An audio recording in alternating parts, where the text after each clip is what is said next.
ಅರೆ ಕಡಿಮೆ ಹಾಕು ಆದ್ರೆ ಅಸಲಿ ಹಾಕು. MDH ಕಾಶ್ಮೀರಿ ಕೆಂಪು ಮೆಣಸಿನ ಪೌಡರ್. MDH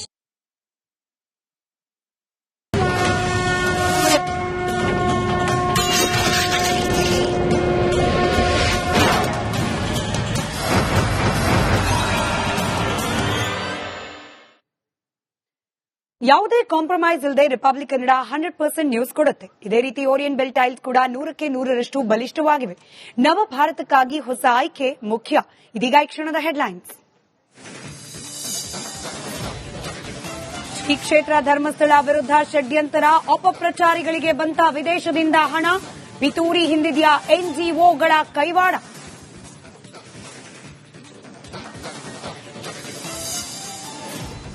ಧರ್ಮಸ್ಥಳ ಷಡ್ಯಂತ್ರ ವಿರುದ್ಧ ಇಡಿ ತನಿಖೆ, ಒಡನಾಡಿ ಸಂವಾದ ಅಕೌಂಟ್ಗೆ ವಿದೇಶಿ ಹಣ ಶಂಕೆ, ಬ್ಯಾಂಕ್ ಖಾತೆಗಳ ಪರಿಶೀಲನೆ.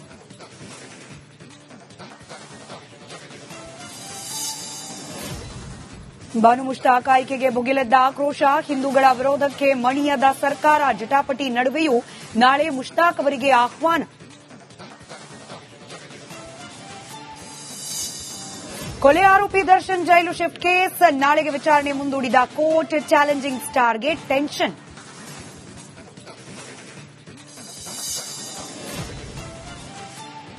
ಶಾಸಕ ವೀರೇಂದ್ರ ಪಪ್ಪಿಗೆ ಇಡಿ ಶಾಕ್, 4 ಐಷಾರಾಮಿ ಕಾರುಗಳು ಸೀಸ್, ಕೈನಾಯಕನ ಬ್ಯಾಂಕ್ ಅಕೌಂಟ್ಗಳ ತಲಾಶ್.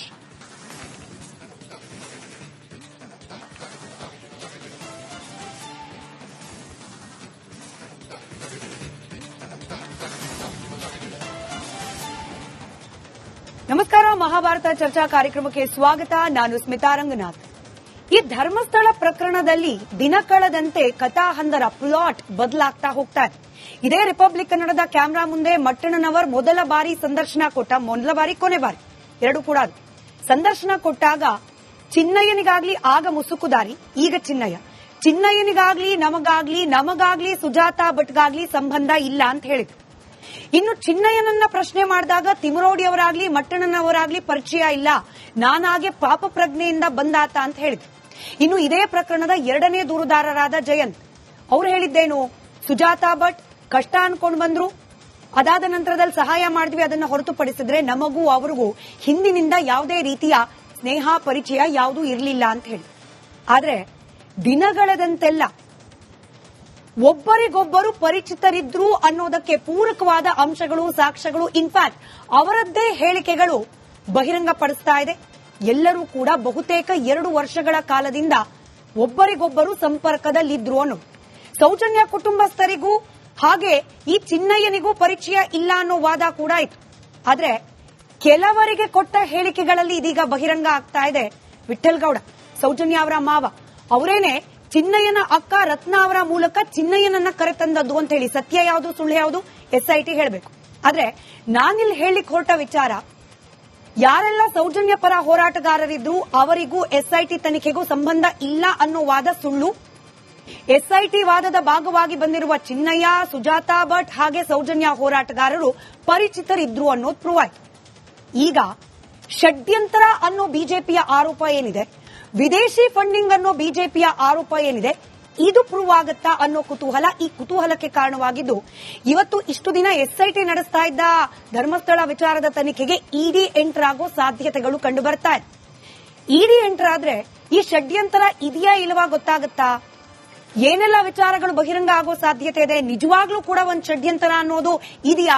ಈ ಬಗ್ಗೆ ಇವತ್ತು ಚರ್ಚೆಯನ್ನು ನಡೆಸ್ತಾ ಹೋಗೋಣ. ಚರ್ಚೆಯಲ್ಲಿ ನನ್ನ ಜೊತೆ ವಕೀಲರಾದ ಪ್ರದೀಪ್ ಕುಮಾರ್ ಅವರಿದ್ದಾರೆ, ಹಾಗೆ ಇಡಿ ಕದ ತಟ್ಟಿದಂತಹ ಹಿಂದೂಪರ ಹೋರಾಟಗಾರರಾದ ತೇಜಸ್ ಗೌಡ ಅವರಿದ್ದಾರೆ, ಚಿಂತಕರಾದ ಹರಿರಾಮ್ ಸರ್ ಇದ್ದಾರೆ. ನಮಸ್ಕಾರ, ಮೂವರಿಗೂ ಕಾರ್ಯಕ್ರಮಕ್ಕೆ ಸ್ವಾಗತ. ಬಿಜೆಪಿ ವಕ್ತಾರರು ಎಚ್ಎನ್ ಚಂದ್ರಶೇಖರ್ ಅವರು ಕೆಲವೇ ಕ್ಷಣಗಳಲ್ಲಿ ಕಾರ್ಯಕ್ರಮದಲ್ಲಿ ಜಾಯಿನ್ ಆಗೋ ನಿರೀಕ್ಷೆ ಇದೆ.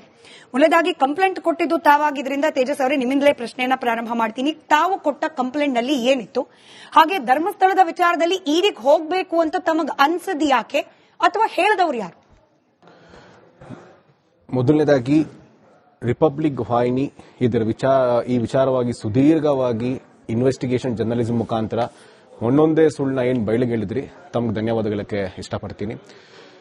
ಇಡಿ ಕದ ಇನ್ ತಟ್ಟಬೇಕಿತ್ತು ಅಂತಂದ್ರೆ, ಯಾರು ಒಬ್ಬ ಯೂಟ್ಯೂಬರ್ ವಿಡಿಯೋ ಮಾಡಿದಾನೆ ಎಐ ಟೆಕ್ನಾಲಜಿ ಇಟ್ಕೊಂಡು, ಮತ್ತೆ ಆತ ವಿಡಿಯೋ ಮಾಡಿ ಅಪ್ಲೋಡ್ ಮಾಡಿದ ತಕ್ಷಣ ಟ್ರೋಲ್ ಪೇಜ್ಗಳಾಗಿರ್ಬೋದು ಮತ್ತೆ ಬೇರೆ ಬೇರೆ ಯೂಟ್ಯೂಬ್ ಚಾನೆಲ್ಗಳಲ್ಲಿ ನಿರಂತರವಾಗಿ ಪ್ರಸಾರ ಇರುವುದು ಇದೆಲ್ಲ ಒಂದ್ ಕಡೆ ಫಂಡಿಂಗ್ ಅಂತೂ ಆಗಿರೋದಕ್ಕೆ 100% ಸಾಧ್ಯ ಇರುತ್ತೆ. ಫಂಡಿಂಗ್ ಇಲ್ದೇನೆ ಇಷ್ಟರ ಮಟ್ಟಕ್ಕೆ ಈತ ಪ್ಲಾನ್ ಆಗಿ ಮಾಡೋದಕ್ಕಾಗಲ್ಲ. ಮತ್ತೆ ಆತ ಯಾರು ಮೊಹಮ್ಮದ್ ಸಮೀರ್ ಇದ್ದಾನೆ, ಅವನು ಬೆಟ್ಟಿಂಗ್ ಆಪ್ ನ ಪ್ರಮೋಟ್ ಮಾಡ್ತಿದ್ದವನು. ಅವನು ದುಡ್ಡಿಗೆ ಆಸೆ ಪಟ್ಟೇನೆ ಬೆಟ್ಟಿಂಗ್ ಆಪ್ ಮತ್ತೊಂದು ಪ್ರಮೋಟ್ ಮಾಡ್ತಿದ್ದವನು. ಇವ್ನು ಏನು ಆಸೆ ಇಲ್ಲ, ನಾನು ಮಾನಿಟೈಸೇಷನ್ ಆಫ್ ಮಾಡ್ಕೊಂಡಿದ್ದೀನಿ, ನೀವು ಮಾಡಿ ಅಂತಂದ್ರೆ ಅಲ್ಲಿ ಅನುಮಾನ ಬರುತ್ತೆ. ಇದರಿಂದ ಯಾವುದೋ ಒಂದು ಬಲವಾದಂತ ವ್ಯಕ್ತಿಗಳು ಇರ್ತಾರೆ, ಯಾರು ಅಂತ ಅದಕ್ಕೆ ಗೊತ್ತಾಗಬೇಕು ಅಂತಂದ್ರೆ ಇಡೀ ನಾನು ದೂರು ಕೊಡ್ಲೇಬೇಕಾಗುತ್ತೆ ಅಂತ ಹೇಳಿ ನಾನು ಇಡಿಗೆ ನಾನು ಇದ್ರ ಬಗ್ಗೆ ವಿಚಾರವಾಗಿ ದೂರು ಕೊಡ್ತೀನಿ. ಅಂದ್ರೆ ನಿಮ್ಮ ದೂರಿನ ವಿಚಾರದಲ್ಲಿ ಇದ್ದಿದ್ದು ಕೇವಲ ಆ ಯೂಟ್ಯೂಬರ್ ವಿಚಾರ ಮಾತ್ರನಾ, ಅಥವಾ ಇದ್ರ ಹಿಂದೆ ಲಾರ್ಜರ್ ಕಾನ್ಸ್ಪಿರಸಿ ಅಥವಾ ಷಡ್ಯಂತ್ರ ಇದೆ ಅನ್ನೋ ಅನುಮಾನವನ್ನ ಕೂಡ ಆ ದೂರಿನಲ್ಲಿ ಉಲ್ಲೇಖ ಮಾಡಿದ್ರೆ? ಸ್ಪಷ್ಟವಾಗಿ ಹೇಳಿದ್ದೀನಿ, ಇದ್ರ ಹಿಂದೆ ಲಾರ್ಜರ್ ಕಾನ್ಸ್ಪಿರಸಿ ಇದೆ, ಮತ್ತೆ ಇದ್ರ ಹಿಂದೆ ಕೆಲವು ರಾಜಕಾರಣಿಗಳು ಸಹ ಇದ್ದಾರೆ. ಇದು ಸಾಮಾಜಿಕ ಜಾಲತಾಣದಲ್ಲಿ ಮತ್ತೆ ಎಲ್ಲಾ ಕಡೆ ಚರ್ಚೆ ಆಗ್ತಿದೆ. ತಾವು ಇಂಟರ್ವ್ಯೂ ಮಾಡಿದ ತಕ್ಷಣ ಇದನ್ನ ತನಿಖೆ ಮಾಡಿದಾಗ ಎಲ್ಲ ಸತ್ಯಾಸತ್ಯತೆ ಹೊರಗೆ ಬರಲಿ. ಏನಕ್ಕೆ ಅಂತಂದ್ರೆ ಇವರು ಇಷ್ಟರ ದೊಡ್ಡ ಮಟ್ಟಕ್ಕೆ ಕಾನ್ಸ್ಪಿರಸಿ ಮಾಡಿಕೊಂಡು 100 ಜನ ಕಂಟೆಂಟ್ ಕ್ರಿಯೇಟರ್ ಯೂಟ್ಯೂಬರ್ಸ್ ನ ಮೀಟಿಂಗ್ ಮಾಡಿ ಅವ್ರಿಗೂ ಸಹ ಮೊನ್ನೆ ಯಾವ್ದು ಯೂಟ್ಯೂಬ್ ಚಾನಲ್ ಗಮನಿಸ್ತಾ ಇರಬಹುದು, ಅವ್ರಿಗೂ ಸಹ ಪೇಮೆಂಟ್ ಆಗಿದೆ ಅಂತ ಮಾಹಿತಿ ಇದೆ. ಮತ್ತೆ ಕೆಲವೊಂದು ಸರ್ಕಾರ ಯಾವಾಗ SIT ರಚನೆ ಮಾಡುತ್ತೆ ಈ ವಿಚಾರವಾಗಿ ಯಾವ ಯೂಟ್ಯೂಬ್ ಚಾನೆಲ್ಗಳು ಸುಳ್ಳು ಸುದ್ದಿ ಹಬ್ಬಿಸ್ತಾ ಬರ್ತಿತ್ತು, ಅವ್ರಿಗೊಂದು ಕಡಿವಾಣ ಹಾಕ್ಬೋದಿತ್ತು. ಅದನ್ನು ಸಹ ಕಡಿವಾಣ ಹಾಕಿಲ್ಲ. ಮತ್ತೆ ಇವರು ಏನು ಈತ ಯಾರು ಮೊಹಮ್ಮದ್ ಸಮೀರ ಇದ್ದಾನೆ, ಆತ ಮಾನಿಟೈಸೇಷನ್ ಆಫ್ ಮಾಡ್ಕೊಂಡಿದ್ದೀನಿ ಅಂತ ಹೇಳಿದ್ರು ಸಹ ಬೇರೆ ಬೇರೆ ಯೂಟ್ಯೂಬ್ ಚಾನೆಲ್ಸ್ ಅವ್ರ ಮಾನಿಟೈಸೇಷನ್ ಆಫ್ ಮಾಡ್ಕೊಂಡಿಲ್ಲ. ಅವ್ರ ಅಕೌಂಟ್ಗಳನ್ನ ನೀವೇನಿಗೆ ಫ್ರೀಸ್ ಮಾಡಿಲ್ಲ. ಮತ್ತೆ ಇವರ ಮೂಲ ಏನಿದೆ, ಏನೇ ಒಂದು ಕೆಲಸ ಏನೇ ಆಗ್ಬೇಕು ಅಂದ್ರೂ ಮೂಲ ಹಣ, ಇವ್ರಿಗೆ ಹಣ ಇಲ್ಲಿಂದ ಬರ್ತಿದೆ ಅಂತ ಇವ್ರೇನು ತನಿಖೆ ಮಾಡಿಲ್ಲ. ಸರ್, ನಿಮ್ಮ ದೂರಿನಲ್ಲಿ ಒಡನಾಡಿ ಅನ್ನೋ ಸಂಸ್ಥೆ ಬಗ್ಗೆ ಆಗ್ಲಿ ಅಥವಾ ಸಂವಾದ ಅನ್ನೋ NGO ಬಗ್ಗೆ ಆಗ್ಲಿ ಪ್ರಸ್ತಾಪ ಆಗಿತ್ತ? ದೂರಿನ ಪತ್ರದಲ್ಲಿ ಏನ್ ಇಡಿ ಅಧಿಕಾರಿಗಳು ತಗೊಂಡು ಕೊಟ್ಟಿದ್ದೀನಿ ಆ ಪತ್ರದಲ್ಲಿ ಇಲ್ಲ. ಆದ್ರೆ ಇಡಿ ಅಧಿಕಾರಿಗಳನ್ನ ಭೇಟಿಯಾದಾಗ ಯಾವ ವಿಚಾರಗಳನ್ನ ಇಡಿ ಅಧಿಕಾರಿ ಮುಂದೆ ಹೇಳಬೇಕು ಅದನ್ನ ಹೇಳಿದೀನಿ. ಅದನ್ನ ಇಲ್ಲಿ ಎಲ್ಲ ಸೂಕ್ತ ಅಲ್ಲ, ತನಿಖೆ ನಡೀತಾ ಇರೋದ್ರಿಂದ. ಸರಿ, ಅದಕ್ಕೆ ನಾನು ಫೋರ್ಸ್ ಮಾಡಿ ಕೇಳೋಕ್ ಹಕ್ಕು ನನಗಿಲ್ಲ, ನಾನು ಆ ಕೆಲ್ಸಕ್ಕೆ ಹೋಗೋದು ಇಲ್ಲ. ಆದ್ರೆ ಈಗ ನಮಗ್ ಸಿಕ್ಕಿರೋ ಮಾಹಿತಿ ನೀವೇ ದೂರುದಾರರಾಗಿರೋದ್ರಿಂದ ಅದನ್ನ ಖಚಿತಪಡಿಸಬಹುದು ಅಂತಾದ್ರೆ ಪಡಿಸಿ. ಒಡನಾಡಿ ಸಂಸ್ಥೆಯ ಹಾಗೆ ಸಂವಾದ ಸಂಸ್ಥೆಯ ಬ್ಯಾಂಕ್ ಅಕೌಂಟ್ಗಳ ಡೀಟೇಲ್ಸ್ ಅನ್ನ ಇಡಿ ಅಧಿಕಾರಿಗಳು ಕೇಳಿದ್ದಾರೆ ಅನ್ನೋದು ಈ ಮಾಹಿತಿ ನಿಮಗ್ ಸಿಕ್ಕಿದೆಯಾ? ಸಿಕ್ಕಿದೆ. ಇದು ನಿಜಾನ? ಅದಿನ ಸ್ವಲ್ಪ ದಿನದಲ್ಲಿ ಎಲ್ಲ ವಿಚಾರಗಳು ಏನಕ್ಕೆ ಅಂತಂದ್ರೆ, ಒಂದು ನಾವು ಗಮನಿಸಬೇಕಾಗಿರೋದು ಈ ವಿಚಾರ ಧರ್ಮಸ್ಥಳದ ವಿಚಾರ ಮೊದಲು ಕೈಗೆತ್ಕೊಂಡು ದೊಡ್ಡ ಮಟ್ಟಕ್ಕೆ ಹೋರಾಟ ಮಾಡಿದ ಯಾವ ಸಂಸ್ಥೆ ಅಂತ ಮಾಧ್ಯಮದ ಪ್ರಸಾರ ಆಗಿದೆ. ಅದಾಗಿದ ತಕ್ಷಣನೇ ಮತ್ತೊಂದು ತಂಡ ಎಂಟರ್ ಆಗುತ್ತೆ, ಇದರ ವಿರುದ್ಧ ಹೋರಾಟಗಳು ಮಾಡುತ್ತೆ. ಇದಾಗಿ ಒಂದು 8 ತಿಂಗಳ ಹಿಂದೆ ಈ ತಂಡ ಯಾರು ಮೊಹಮ್ಮದ್ ಸಮೀರ್ನ ಯಾರು ಬ್ಯಾಕಪ್ ಮಾಡ್ತಿದ್ದಾರೆ, ಮೊಹಮ್ಮದ್ ಸಮೀರ್ ಹಿಂದೆ 100% ನಿಷೇಧಿತ ಸಂಘಟನೆಯ ಸದಸ್ಯರು ಇದ್ದಾರೆ ಅನ್ನೋದು ಸಹ ನಾನು ಹಿರಿಯ ಅಧಿಕಾರಿಗಳಿಗೆ ನಾನು ಸ್ಪಷ್ಟಪಡಿಸಿದ್ದೀನಿ. ಅದು ಕೂಡ ತನಿಖೆಯಲ್ಲಿ ಎಲ್ಲ ಬಯಲಾಗುತ್ತೆ. ಸರಿ ಪ್ರದೀಪ್ ಸರ್, ನಾವಿಷ್ಟು ದಿನ ಅನ್ಕೊಂಡಿದ್ವಿ ಮುಖ್ಯಮಂತ್ರಿಗಳ ಹೇಳಿಕೆ ಹಾಗೆ ಗೃಹ ಸಚಿವರ ಹೇಳಿಕೆಯನ್ನ ಆಧಾರವಾಗಿಟ್ಕೊಂಡು ಮಹಿಳಾ ಆಯೋಗ ಈ ಇಡೀ ಡೆವಲಪ್ಮೆಂಟ್ ಅನ್ನ ಗಮನಿಸಿ ಸ್ವಯಂ ಪ್ರೇರಿತವಾಗಿ SIT ರಚನೆಗೆ ಮುಖ್ಯಮಂತ್ರಿಗಳಿಗೆ ಪತ್ರ ಬರೀತು.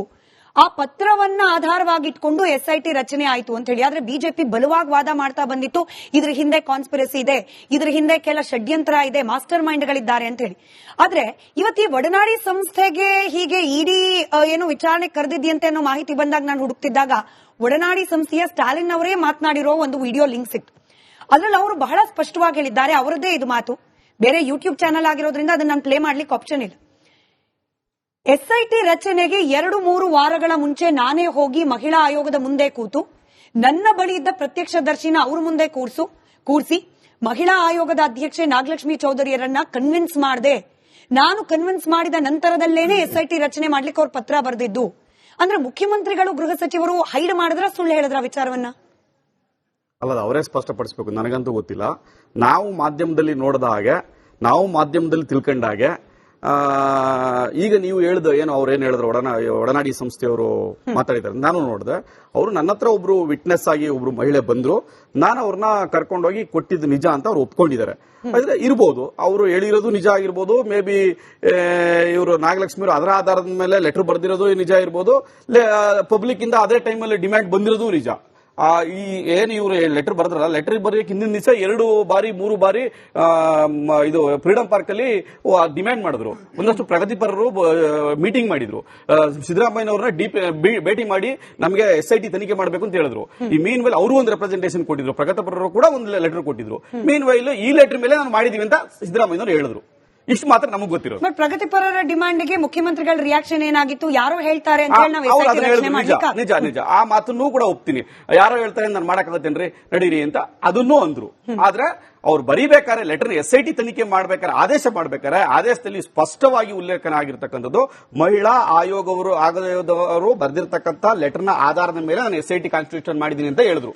ಆದ್ರೆ ಪ್ರಗತಿಪರರು ಮಾಡಿದಂಥದ್ದು SIT ಕಾನ್ಸ್ಟಿಟ್ಯೂಷನ್ ಮಾಡಬೇಕಾದ್ರೆ ಸೌಜನ್ಯ ಪ್ರಕರಣವು ಒಳಗೊಂಡಂತೆ ತನಿಖೆ ಮಾಡಕ್ಕೆ ಅವ್ರು ಕೇಳಿದ್ರು.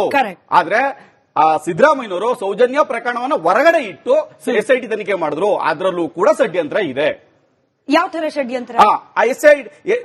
ಒಂದು ಕೋರ್ಟ್ ಆದೇಶ ಮಾಡಿದೆ ಮರು ತನಿಖೆ ಮಾಡಬೇಕು ಅಂತ, ಯಾಕಂದ್ರೆ ಹೊರಗಡೆ ಇಡಬೇಕಾಯ್ತು? ಅಲ್ಲ, ಅಕ್ವಿಟಲ್ ಕಮಿಟಿ ಅಲ್ಲ, ಇದ್ರಲ್ಲಿ ಮರು ತನಿಖೆ ಮಾಡಬೇಕು. ಸೌಜನ್ಯ ಪ್ರಕರಣ ಮರು ತನಿಖೆ ಆಗ್ಬೇಕು. ಅಕ್ವಿಟಲ್ ಕಮಿಟಿ ಯಾಕೆ ಆಗ್ಬೇಕು ಅಂತ ಹೇಳಿದೆ ಹೇಳು? ಇದರಲ್ಲಿ ಸರಿಯಾದ ತನಿಖೆ ಮಾಡಿಲ್ಲ, CBI ಸರಿಯಾದ ರೀತಿ ತನಿಖೆ ಇನ್ವೆಸ್ಟಿಗೇಷನ್ ಮಾಡಿಲ್ಲ, ಪ್ರಾಪರ್ ಇನ್ವೆಸ್ಟಿಗೇಷನ್ ಮಾಡಿಲ್ಲ, ಇಂತಿಂತವ್ರನ್ನ ಕರೆದು ಇನ್ವೆಸ್ಟಿಗೇಷನ್ ಮಾಡಿಲ್ಲ, ಇಂಥ ಪಾರ್ಟ್ ಅಲ್ಲಿ ನೀವು ಎಡವಿದ್ದೀರಿ ಅನ್ನೋ ಅಂಶವನ್ನ ಕಂಡಿದೆ. ಅಂದ್ರೆ ಅದರ ಅರ್ಥ ಏನು? ಮರು ತನಿಖೆ ಆಗ್ಬೇಕು ಅಂತ. ಮರು ತನಿಖೆ ಅಂದ್ರೆ ಸಾಕ್ಷ್ಯಗಳ ಹುಡುಕಾಟವು ಭಾಗವಾಗ್ಬಿಡುತ್ತೆ. ಬಟ್ ಇಲ್ಲಿ ಸಾಕ್ಷ್ಯಗಳ ಹುಡುಕಾಟ ಅಲ್ಲ, ಮೋರ್ ಆರ್ ಲೆಸ್ ಇನ್ವೆಸ್ಟಿಗೇಟ್ ಯಾರು ಮಾಡಿದ್ರು ಇನ್ವೆಸ್ಟಿಗೇಟ್ ಮಾಡಿ. ಇನ್ವೆಸ್ಟಿಗೇಷನ್ ಲ್ಯಾಪ್ಸ್ ಆಗಿದೆ ಅನ್ನೋದು. ಎಸ್, ಪ್ರೊಸೀಜರ್ ಲ್ಯಾಪ್ಸ್ ಆಗಿದೆ. ನೀವು ಯಾವ ಸ್ಯಾಂಪಲ್ ಕಲೆಕ್ಟ್ ಮಾಡಿದ್ರೋ, ಯಾರು ಗೋಲ್ಡನ್ ಅವರ್ಸ್ ಇತ್ತೋ ಆ ಅವರ್ಸ್ ಅಲ್ಲಿ ಅದನ್ನ ತಗೊಂಡೋಗಿ ಪ್ರಿಸರ್ವ್ ಮಾಡಬೇಕಾಯ್ತು, ಮತ್ತೆ ಎಲ್ಲಿ ತಲುಪಿಸಬೇಕಾಯ್ತು, ತಲುಪಿಸಿಲ್ಲ. ಅದೆಲ್ಲವೂ ಕೂಡ ಪ್ರೊಸೀಜರ್ ಲ್ಯಾಪ್ಸ್. ಸೊ ಒಂದು ಇನ್ಸಿಡೆಂಟ್ ಆದಾಗ, ಒಂದು ಕ್ರೈಮ್ ಆದಾಗ ಆ ಕ್ರೈಮ್ ನ ಸೀನ್ ನ ಇಮಿಡಿಯೇಟ್ ಆಗಿ ಕ್ಯಾಪ್ಚರ್ ಮಾಡ್ತಕ್ಕಂಥದ್ದು ಒಬ್ಬ ಐವನ ಕೆಲಸ. ಆ ಕೆಲಸವನ್ನ ಆ ಇನ್ವೆಸ್ಟಿಗೇಷನ್ ಆಫೀಸರ್ ಮಾಡಿಲ್ಲ ಅಂತ ಸ್ಪಷ್ಟವಾಗಿ ಜಡ್ಜ್ಮೆಂಟ್ ಅಲ್ಲಿ ಬರ್ತಿದ್ದಾರೆ. ಇದರ ಮೂಲ ಉದ್ದೇಶ ಏನಪ್ಪಾ ಅಂದ್ರೆ ಮರು ತನಿಖೆ ಆಗ್ಬೇಕು ಅಂತ. ಆದ್ರೆ SIT ತನಿಖೆ ಮಾಡಬೇಕಾದ್ರೆ, ತನಿಖೆಗೆ ಆದೇಶ ಮಾಡಬೇಕಾದ್ರೆ ಈ ಅಂಶವನ್ನ ಅಂದ್ರೆ ಈ ಸೌಜನ್ಯ ಪ್ರಕರಣವನ್ನು ಹೊರಗಡೆ ಇಟ್ಟಿದ್ದೇ ಷಡ್ಯಂತ್ರ. ಅದ್ರದ್ದು ಹೊರಗಡೆ ಇಟ್ಟಿದ್ದೇ ಸಿದ್ದರಾಮಯ್ಯನವರ ದೊಡ್ಡ ಲೋಪ ಅದು. ಯಾಕೆಂದ್ರೆ ಎಲ್ಲರದ್ದು ಡಿಮ್ಯಾಂಡ್ ಇತ್ತು, ಸೌಜನ್ಯ ಕುಟುಂಬದ ಡಿಮ್ಯಾಂಡ್ ಇದೆ, ಅಕ್ವಿಟಲ್ ಕಮಿಟಿ ಮಾಡಿ ಮರು ತನಿಖೆ ಮಾಡಿ ಅನ್ನೋದು ಅವ್ರ ಡಿಮ್ಯಾಂಡ್ ಇದೆ. ನೀವು ಮಾಡಬೇಕಾಗಿತ್ತು. ಬೇರೆ ಇರೋದೇ ಸೌಜನ್ಯ ಪ್ರಕರಣದಲ್ಲಿ. ಹರಿರಾಮ್ ಸರ್, ನಾನು ಇದೇ ಸೇಮ್ ಸೆಂಟೆನ್ಸ್ ನ ಹಿಂದೆ ಕೂಡ ಒಂದು ಬಾರಿ ಬಳಕೆ ಮಾಡಿದ್ದೆ. ನಿಮಗೆ ಪ್ರಶ್ನೆ ಆಗ ಅದನ್ನೇ ಮತ್ತೆ ಬಳಕೆ ಮಾಡ್ತಿದ್ದೀನಿ.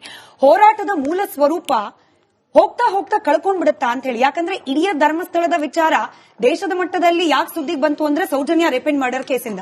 ಆದ್ರೆ ಈ ಹೋರಾಟಗಾರರು ಹೋಗ್ತಾ ಹೋಗ್ತಾ ಒಬ್ಬ ಚಿನ್ನಯ್ಯ ಬಂದ, ಒಬ್ಬ ಅನನ್ಯ ಭಟ್ ಅನ್ನೋ ಕ್ಯಾರೆಕ್ಟರ್ ಬಂತು, ಅದಾದ ನಂತರದಲ್ಲಿ ಪ್ರತ್ಯಕ್ಷದರ್ಶಿ ಅಂತ ಹೇಳಿ ಮತ್ತೊಬ್ರು ಮಹಿಳೆ ಬಂದ್ರು. ಅಂದ್ರೆ ಈ ಹೋರಾಟ ಕೇವಲ ಸೌಜನ್ಯ ಫೋಕಸ್ಡ್ ಆಗಿದ್ದಿದ್ರೆ ಬಹುಶಃ ಸರ್ಕಾರದ ಮೇಲೆ ಒತ್ತಡ ಕೂಡ ಸೌಜನ್ಯ ಪ್ರಕರಣಕ್ಕೆ ಬರ್ತಾ ಇತ್ತು. ಈ 100 ಶವ ಅಂತಂದ್ರು, ಕಳೆದು ಹೋಗಿರೋ ಅನನ್ಯ ಭಟ್ ಅಂದ್ರು. ಅಂದ್ರೆ ಹೋರಾಟದ ದಿಕ್ಕು ಸಿಟಿಲ್ ಹೊಡೆದಿದ್ದೇನೆ ಇಷ್ಟೆಲ್ಲ ರಾಧಾಂತ ಕಾರಣವಾಗ್ತಿದ್ಯಾ ಅಂತ ಹೇಳಿ.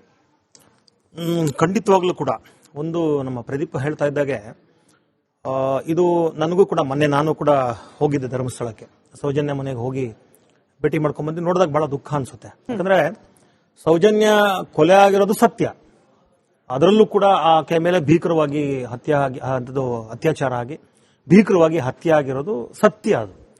ಆದ್ರೆ ಆ ಪ್ರಕರಣದಲ್ಲಿ ಯಾರೋ ಒಬ್ಬನ್ನ ಸಿಲುಕಿಸಿ ಅದಕ್ಕೆ ಸಂಬಂಧ ಪಡೆದೇ ಇರೋರ್ನ CBI ವರೆಗೂ ಹೋಯ್ತು. ಕೊನೆಗೆ ಹೈಕೋರ್ಟ್ ಅಲ್ಲಿ ಅವರು ಅಕ್ವಿಟಲ್ ಆಯ್ತು. ಮತ್ತೆ ಕೊನೆಗೆ ಹೈಕೋರ್ಟ್ ಒಂದು ಅಬ್ಸರ್ವೇಷನ್ ಕೂಡ ಮಾಡಿದೆ. ಏನಪ್ಪಾ ಅಂದ್ರೆ ನಮ್ಮ ಪ್ರದೀಪ್ ಹೇಳ್ದಂಗೆ ಮರು ತನಿಖೆ ಮಾಡಬೇಕಂತ ನಮ್ಮೆಲ್ಲರೂ ಒತ್ತಾಯ ಇದೆ. ಆದ್ರೆ ಹೈಕೋರ್ಟ್ ಒಂದು ಅಬ್ಸರ್ವೇಷನ್ ಮಾಡಿದೆ. ಏನಪ್ಪಾ ಅಂದ್ರೆ ಇದಕ್ಕೆ ನೀವು ಮರು ತನಿಖೆ ಮಾಡಿದ್ರೂ ಕೂಡ ಏನು ಲಾಭ ಇಲ್ಲ. ಯಾಕೆ ಅಂದ್ರೆ ಅಷ್ಟು ಪ್ಲಾನ್ಡ್ ಆಗಿ ಪ್ರೀ ಪ್ಲಾನ್ಡ್ ಆಗಿ ಎಲ್ಲವನ್ನು ಕೂಡ ನಾಶ ಮಾಡ್ಬಿಟ್ಟಿದ್ದಾರೆ. ಈಗ ಪ್ರದೀಪ್ ಹೇಳಿದಾಗ ಒಬ್ಬ ಏನ್ ಬೇಸಿಕ್ ಕೆಲಸ ಮಾಡ್ಬೇಕದು ಬೇಸಿಕ್ ಕೆಲಸ ಮಾಡಿಲ್ಲ. ಹಾಗಾಗಿ ಈಗ 13 ವರ್ಷಗಳಾಗಿದೆ. 13 ವರ್ಷಗಳಾದ್ಮೇಲೆ ನಿಮಗೆ ಈಗ ಮತ್ತೆ ಮರುತನಿಕೆ ಅಂತ ಹೇಳಿದಾಗ ನನಗನ್ಸುತ್ತೆ ಈಗ ಆ ಕೊಲೆ ಬಗ್ಗೆ ಮರುತನಿಕೆ ಆಗ್ಬೇಕಾಗಿಲ್ಲ, ಯಾರು ಮುಚ್ಚಾಕಿದ್ರು ತನಿಖೆ ಆಗ್ಬೇಕಾಗಿದೆ ಅಷ್ಟೇ. ಈಗ ಅವ್ರಿಗೆ ನನ್ಗೆ ಗೊತ್ತು ನ್ಯಾಯ ಸಿಗಲ್ಲ ಪಾಪ. ಈಗ ಯಾರು ಮುಚ್ಚಾಕಿದಾರೆ ಅಂತ ಹುಡುಕಿದ್ರೆ ಬಹುಶಃ ಅವ್ರು ಹಿಡ್ಕೊಡ್ಬಹುದು ಕಳ್ಳರನ್ನ. ಬಟ್ ಆದ್ರೂ ಮತ್ತೆ ಅದನ್ನ ನೀವು ಕೋರ್ಟಲ್ ಪ್ರೂವ್ ಮಾಡ್ಲಿಕ್ಕೆ ಆಗಲ್ಲ, ಯಾಕಂದ್ರೆ there is no evidence. All the evidence has been erased. But Hariram sir, ಇರೋ ಅನುಮಾನ ಏನು ಅಂತಂದ್ರೆ, ನೀವು ಹೇಳ್ದ ಹಾಗೆ ಅನೇಕರ ಅನುಮಾನ ಇರೋ ರೀತಿಯಲ್ಲಿ ಒಬ್ಬ ಪ್ರಭಾವಿಯ ಪ್ರಭಾವಕ್ಕೆ ಒಳಗಾಗಿನೇ ಇನ್ವೆಸ್ಟಿಗೇಷನ್ ದಿಕ್ಕು ತಪ್ಪಿದ್ರು ಕೂಡ ಈಗ ಅಕ್ವಿಟಲ್ ಕಮಿಟಿ ಆಗಿಬಿಟ್ರೆ ಯಾರ ಪ್ರಭಾವ ಅನ್ನೋದು ಗೊತ್ತಾಗುವ ಚಾನ್ಸಸ್ ಇದೆ. ಇದ್ದೇ ಇದೆ ಅಂತಲ್ಲ. ಈ ಅಕ್ವಿಟಲ್ ಕಮಿಟಿ ಬಗ್ಗೆ ಫೋಕಸ್ ಮಾಡಿ ಹೋರಾಟ ಮಾಡೋದು ಬಿಟ್ಬಿಟ್ಟು ಈ ಬುರುಡೆ ಚಿನ್ನಯ್ಯನನ್ನ, ಅಂದ್ರೆ ಬುರುಡೆ ತಗೊಂಡ್ ಬಂದ ಚಿನ್ನಯ್ಯನನ್ನ, ಅನನ್ಯ ಭಟ್ ಅಂತ ಹೇಳ್ಕೊಂಡ್ ಬಂದ ಸುಜಾತ ಭಟ್ ಅವರನ್ನ, ಇವರನ್ನ ಬಳಕೆ ಮಾಡಿಕೊಂಡು ಹೋರಾಟಗಾರರು ದಿಕ್ಕು ತಪ್ಪಿಸೋದನ್ನ ನೋಡಿದ್ರೆ ಇದ್ರ ಹಿಂದೆ ಕತೆ ಬರಿತಾ ಇರೋರು ಬೇರೆ ಯಾರೋ ಇದ್ದಾರೆ ಅನ್ನೋ ತೇಜಸ್ ಗೌಡ ತರದವರ ಅನುಮಾನ ನಿಜ ಅನ್ನಿಸ್ಬಿಡುತ್ತೆ. ಒಂದು ಈಗ ನೀವು ಹೇಳಿದಾಗೆ ಈ ಎಲ್ಲವೂ ಕೂಡ ಅಂತೆಕಂತೆಗಳು. ಈಗ ನೀವು ಹೇಳಿದಾಗೆ ಕೂಡ ಯಾರು ಬಂದ್ರು, ಈಗ ನಾವು ನೋಡಿದೀವಿ, ನಾವಿದ್ವಿ ಅಂತ ಹೇಳಿ ಅದೆಲ್ಲವೂ ಕೂಡ ಮತ್ತೆ ಅದು ತನಿಖೆ ಮುಖಾಂತರನೇ ಹೊರಗೆ ಬರ್ಬೇಕಾಗಿದೆ ಸತ್ಯಗಳು. ಈಗ ಅವ್ರು ಹೇಳಿರೋದು ಸತ್ಯವಾ ಅಥವಾ ಅವ್ರು ಹೇಳಿರೋದು ಸುಳ್ಳ ಅಥವಾ ನೀವು ಹೇಳ್ತಿರೋ ಹಾಗೆ ಇದರ ಹಿಂದೆ ಯಾವ್ದೋ ಕಾಣದ ಕೈಗಳಿದಾವ, ಇದು ಕೂಡ ಹೊರಗೆ ಬರಬೇಕಾದ್ರೆ again there should be a serious enquiry. But ಅದರ ತಮಾಷೆ ಏನಾಗಿದೆ ನಮ್ಮ ರಾಜ್ಯದಲ್ಲಿ ಅಂತ ಹೇಳಿದ್ರೆ, ಒಂದು ಕಡೆ ಆಡಳಿತ ಪಕ್ಷ ಪ್ರತಿಪಕ್ಷಗಳ ಮೇಲೆ ಹೇಳೋದು, ಪ್ರತಿಪಕ್ಷಗಳು ಆಡಳಿತ ಪಕ್ಷದ ಮೇಲೆ ಹೇಳೋದು. ಇದು ಏನಾಗಿದೆ ಅಂದ್ರೆ ಎರಡೂ ಪಕ್ಷಗಳು ಒಬ್ಬರ ಮೇಲೆ ಒಬ್ಬರು ಕೆರಚಾಟೆ ಹೆಸರುಕೊಳ್ಳೋದಾಗಿದೆ ಹೊರತು ಯಾರಿಗೂ ಕೂಡ ಆ ಇಶ್ಯೂನ ಸಾಲ್ವ್ ಮಾಡಬೇಕು ಅನ್ನೋಂಥದ್ದಿಲ್ಲ. ಮತ್ತೆ ಈಗ ಇವತ್ತು ಎಲ್ಲರೂ ಕೂಡ ನಾವು ಹೇಳ್ತಾ ಇದ್ದೀವಿ ಧರ್ಮಸ್ಥಳಕ್ಕೆ ಕೆಟ್ಟ ಹೆಸರು, ಧರ್ಮಸ್ಥಳಕ್ಕೆ ನನಗನ್ಸೋದು ಇವತ್ತು ಯಾರು ಕೂಡ ಸೋಕಾಲ್ಡ್ ಪ್ರಗತಿಪರರು ಇರ್ಬೋದು ಅಥವಾ ನಾವೆಲ್ಲರೂ ಕೂಡ ನಾವು ತನಿಖೆ ಆಗ್ಬೇಕು ಅಂತ ಹೇಳ್ತಿರೋದು ಸೌಜನ್ಯ ಮತ್ತು ಅಲ್ಲಿ ಇನ್ನೊಂದಿಷ್ಟು ನಡೆದಿದೆ ಅನ್ನೋ ಘಟನೆ ಬಗ್ಗೆ ಹೊರತು ಧರ್ಮಸ್ಥಳದಲ್ಲಿರುವಂತ ಇಂತಹ ವ್ಯಕ್ತಿಗಳ ಮೇಲೆ ಆಗ್ಲಿ ಅಥವಾ ದೇವಸ್ಥಾನದ ಮೇಲೆ ಆಗ್ಲಿ ಅಥವಾ ಮಂಜುನಾಥನ ಮೇಲೆ ಆಗ್ಲಿ ಅನುಮಾನದಿಂದ ಅಲ್ಲ. ದೇವಸ್ಥಾನಕ್ಕೂ ಇದಕ್ಕೆ ಸಂಬಂಧ ಇಲ್ಲ. ಅದು ಆ ದೇವಸ್ಥಾನ ಇರುವ ಪ್ರದೇಶದಲ್ಲಿ ಆಗಿರೋದ್ರಿಂದ ಧರ್ಮಸ್ಥಳ ಅಂತ ಪದ ಹೆಸರು ಬಳಸ್ತಾ ಇದೀವಿ. ಅದು ಬೆಂಗಳೂರಾಗಿದ್ರೆ ಬೆಂಗಳೂರು ಪ್ರಕರಣ ಆಗ್ತಿತ್ತು, ಬಾಂಬೆ ಕೆಟಗರಿಗಳಿದೆಯಾ ಅನ್ನೋ ಅನುಮಾನ. ಯಾಕಂದ್ರೆ ನೀವ್ ಹೇಳ್ತೀರಿ ಪ್ರಗತಿಪರರು ಯಾರು ಕೂಡ ವ್ಯಕ್ತಿಗಳನ್ನ ಹೆಸರಿಸ್ತಾ ಇಲ್ಲ.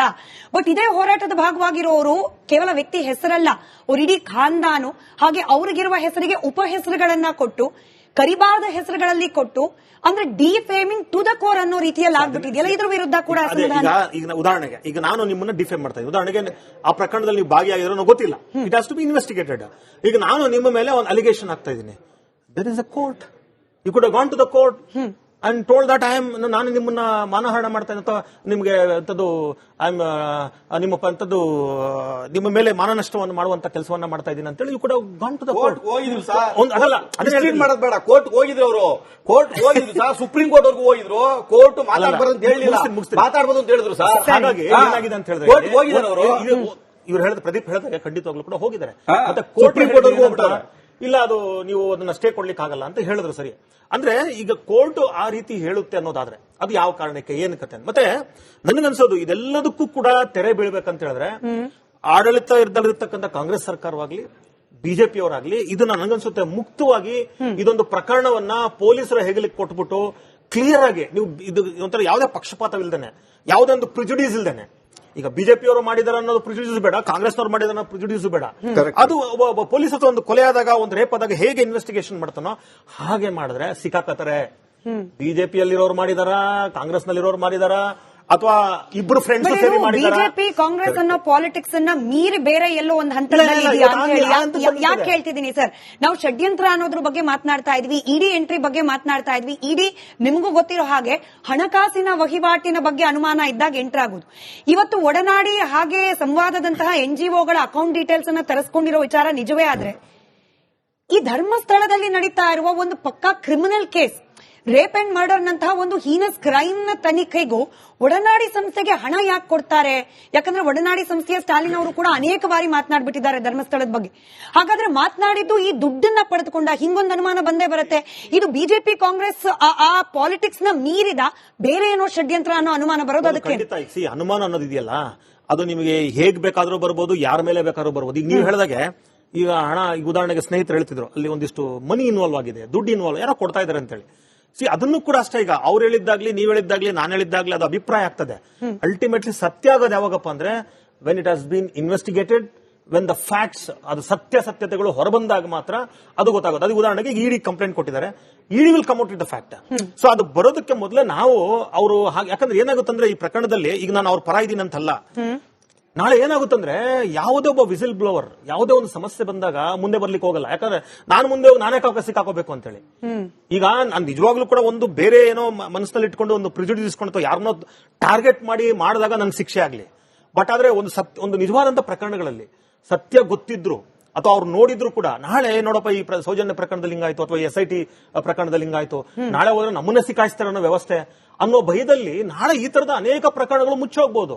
ಹಾಗಾಗಿ ನಾನು ಹೇಳೋದು, ನಾವು ಒಂದು ತೀರ್ಮಾನಕ್ಕೆ ಬರುವ ಮೊದಲು there is a very efficient investigating agency. Exactly. ನಾವು ಈ ಧರ್ಮಸ್ಥಳದ ಚರ್ಚೆ ಪ್ರಾರಂಭ ಮಾಡಿದ ದಿನದಿಂದ ನನಗೆ ನೆನಪಿರೋ ಹಂಗೆ ಕಂಟಿನ್ಯೂಸ್ ಆಗಿ ಒಂದು 15 ದಿನ ಈ ಮಾತನ್ನ ಹೇಳಿದೀನಿ.